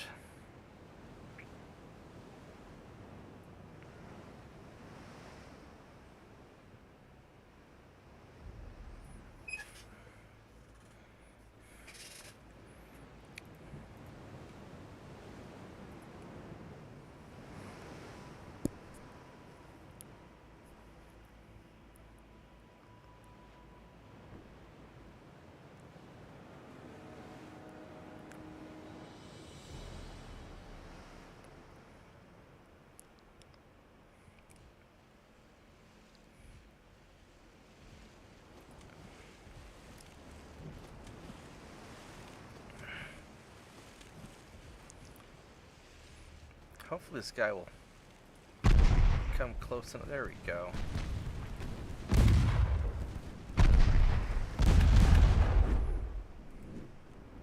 Oh, low fuel, so we can actually catch up to him. There we go. You're gonna have some problems now, buddy.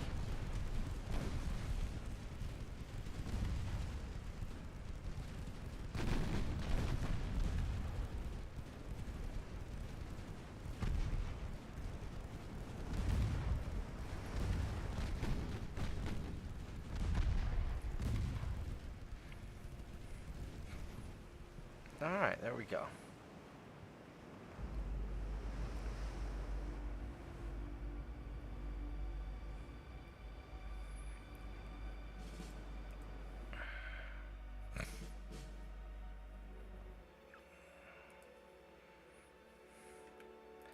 There we go. We can go pick off this light cruiser. I really like it when I can fight a group of my ships against one of theirs. I can just sort of whittle them down a little bit at a time. That's a lot nicer. My guys get experience, the bad guys lose ships, I don't take too much damage.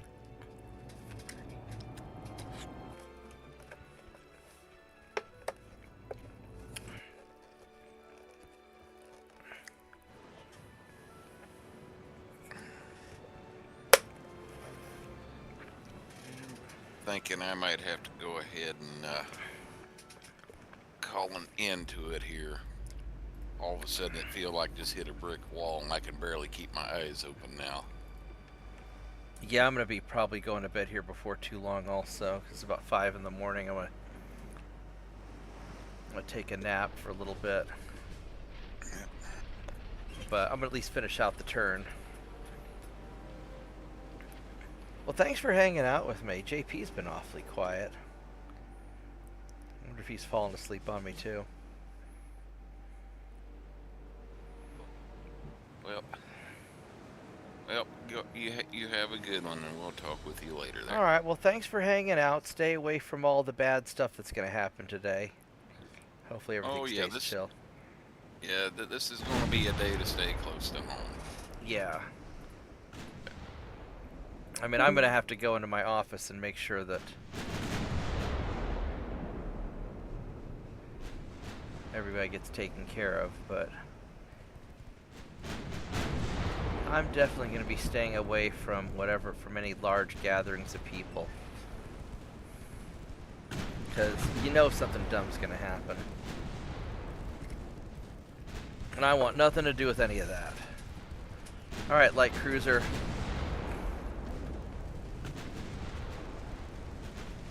Get some of this.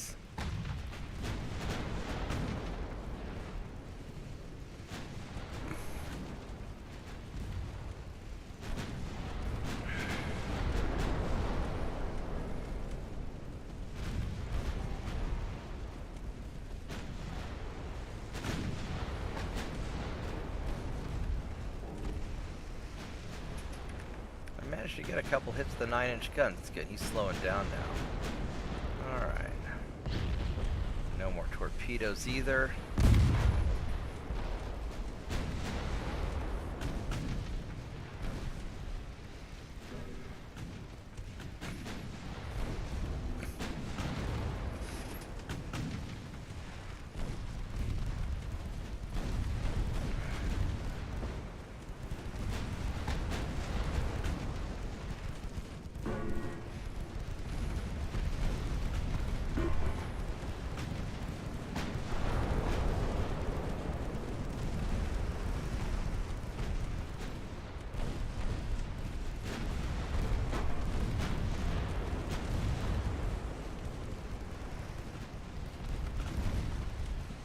I love these ships. All these little prickly guns on them.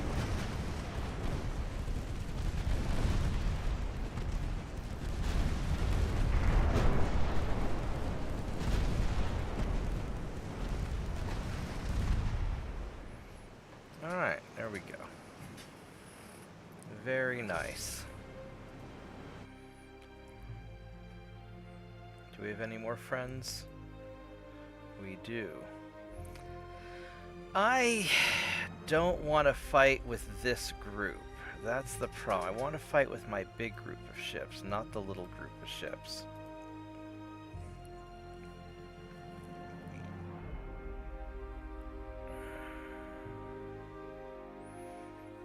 And I'm just not feeling that confident against... I don't want to take large numbers of casualties, so let's go run away, unfortunately.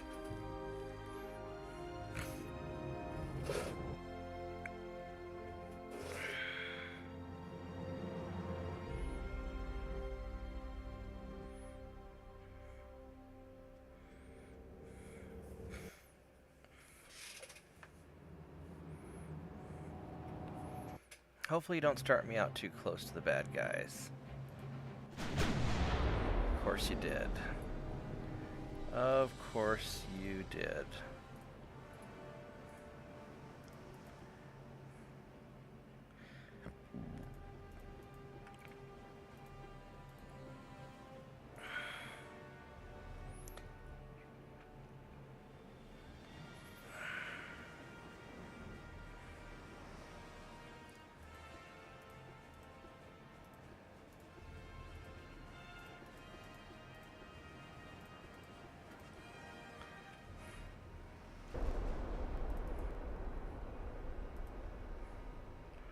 Really did not want to start out this.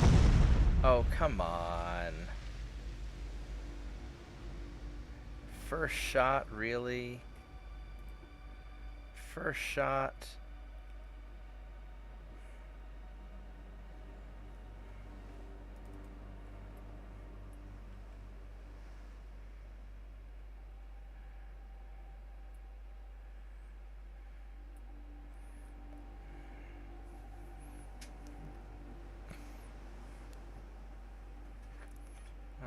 should get away now at least.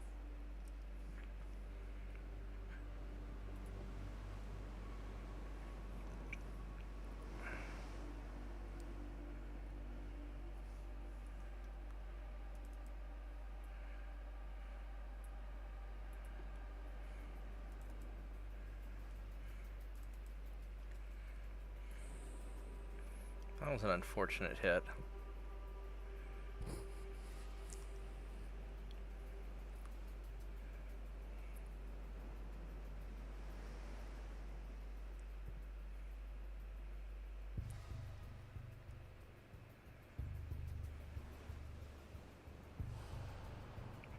Well,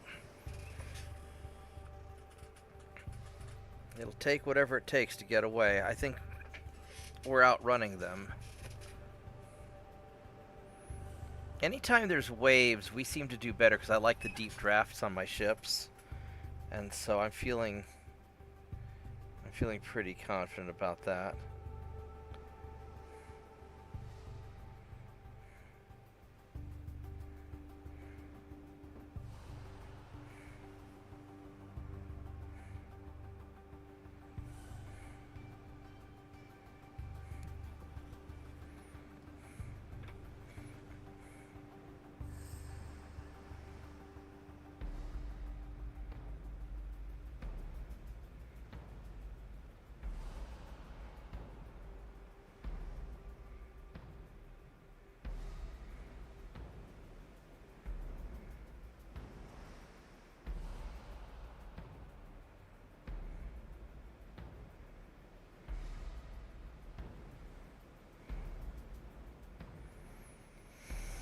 Well, just keep swimming, just keep swimming, just keep swimming, swimming, swimming.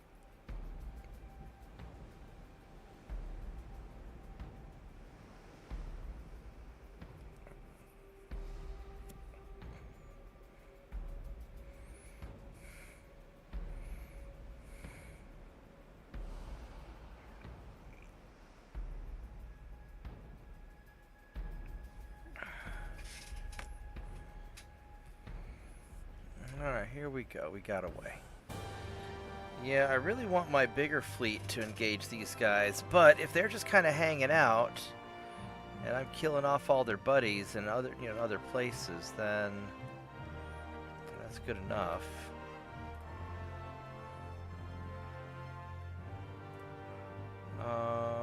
No, I can't sell you one of those right now, so I've got a lot of repairs to do, unfortunately.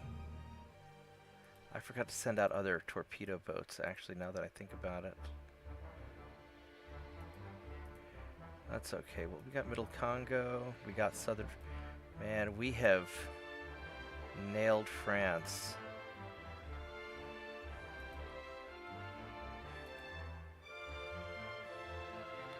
Would you look at that?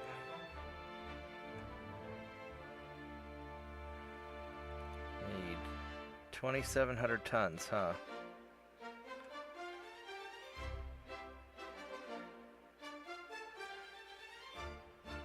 Well, let's go send... They're gonna probably have all of their ships there.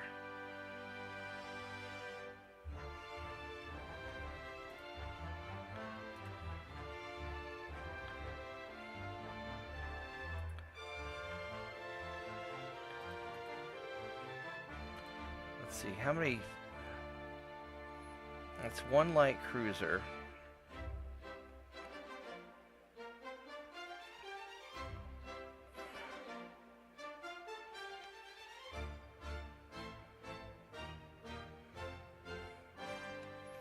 And these guys are getting kind of overwhelmed.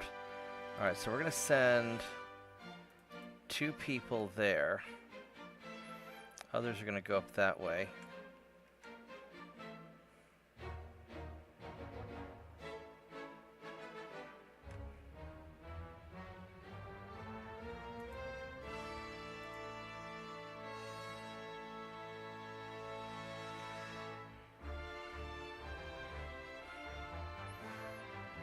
I might ought to send some of these guys back.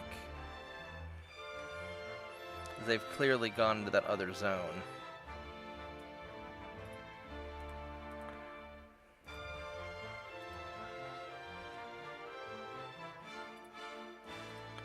Yeah, so we'll stop chasing them. We're not catching them anyway.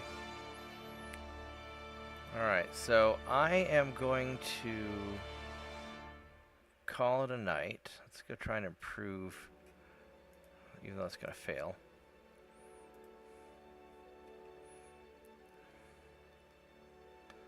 So, let's go resume our repairs on all these guys that still need to get fixed up.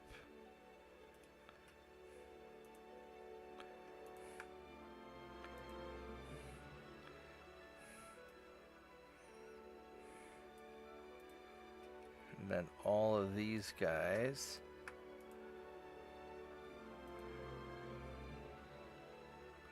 $505 dudes.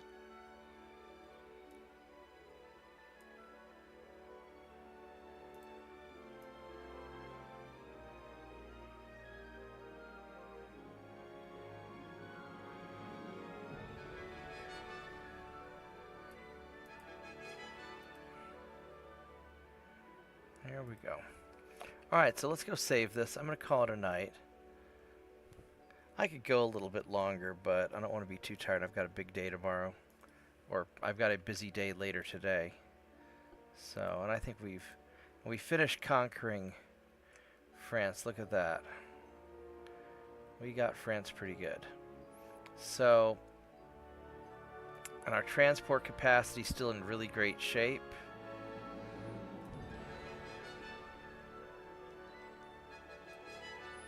So we're doing pretty good, actually. Turret mechanisms.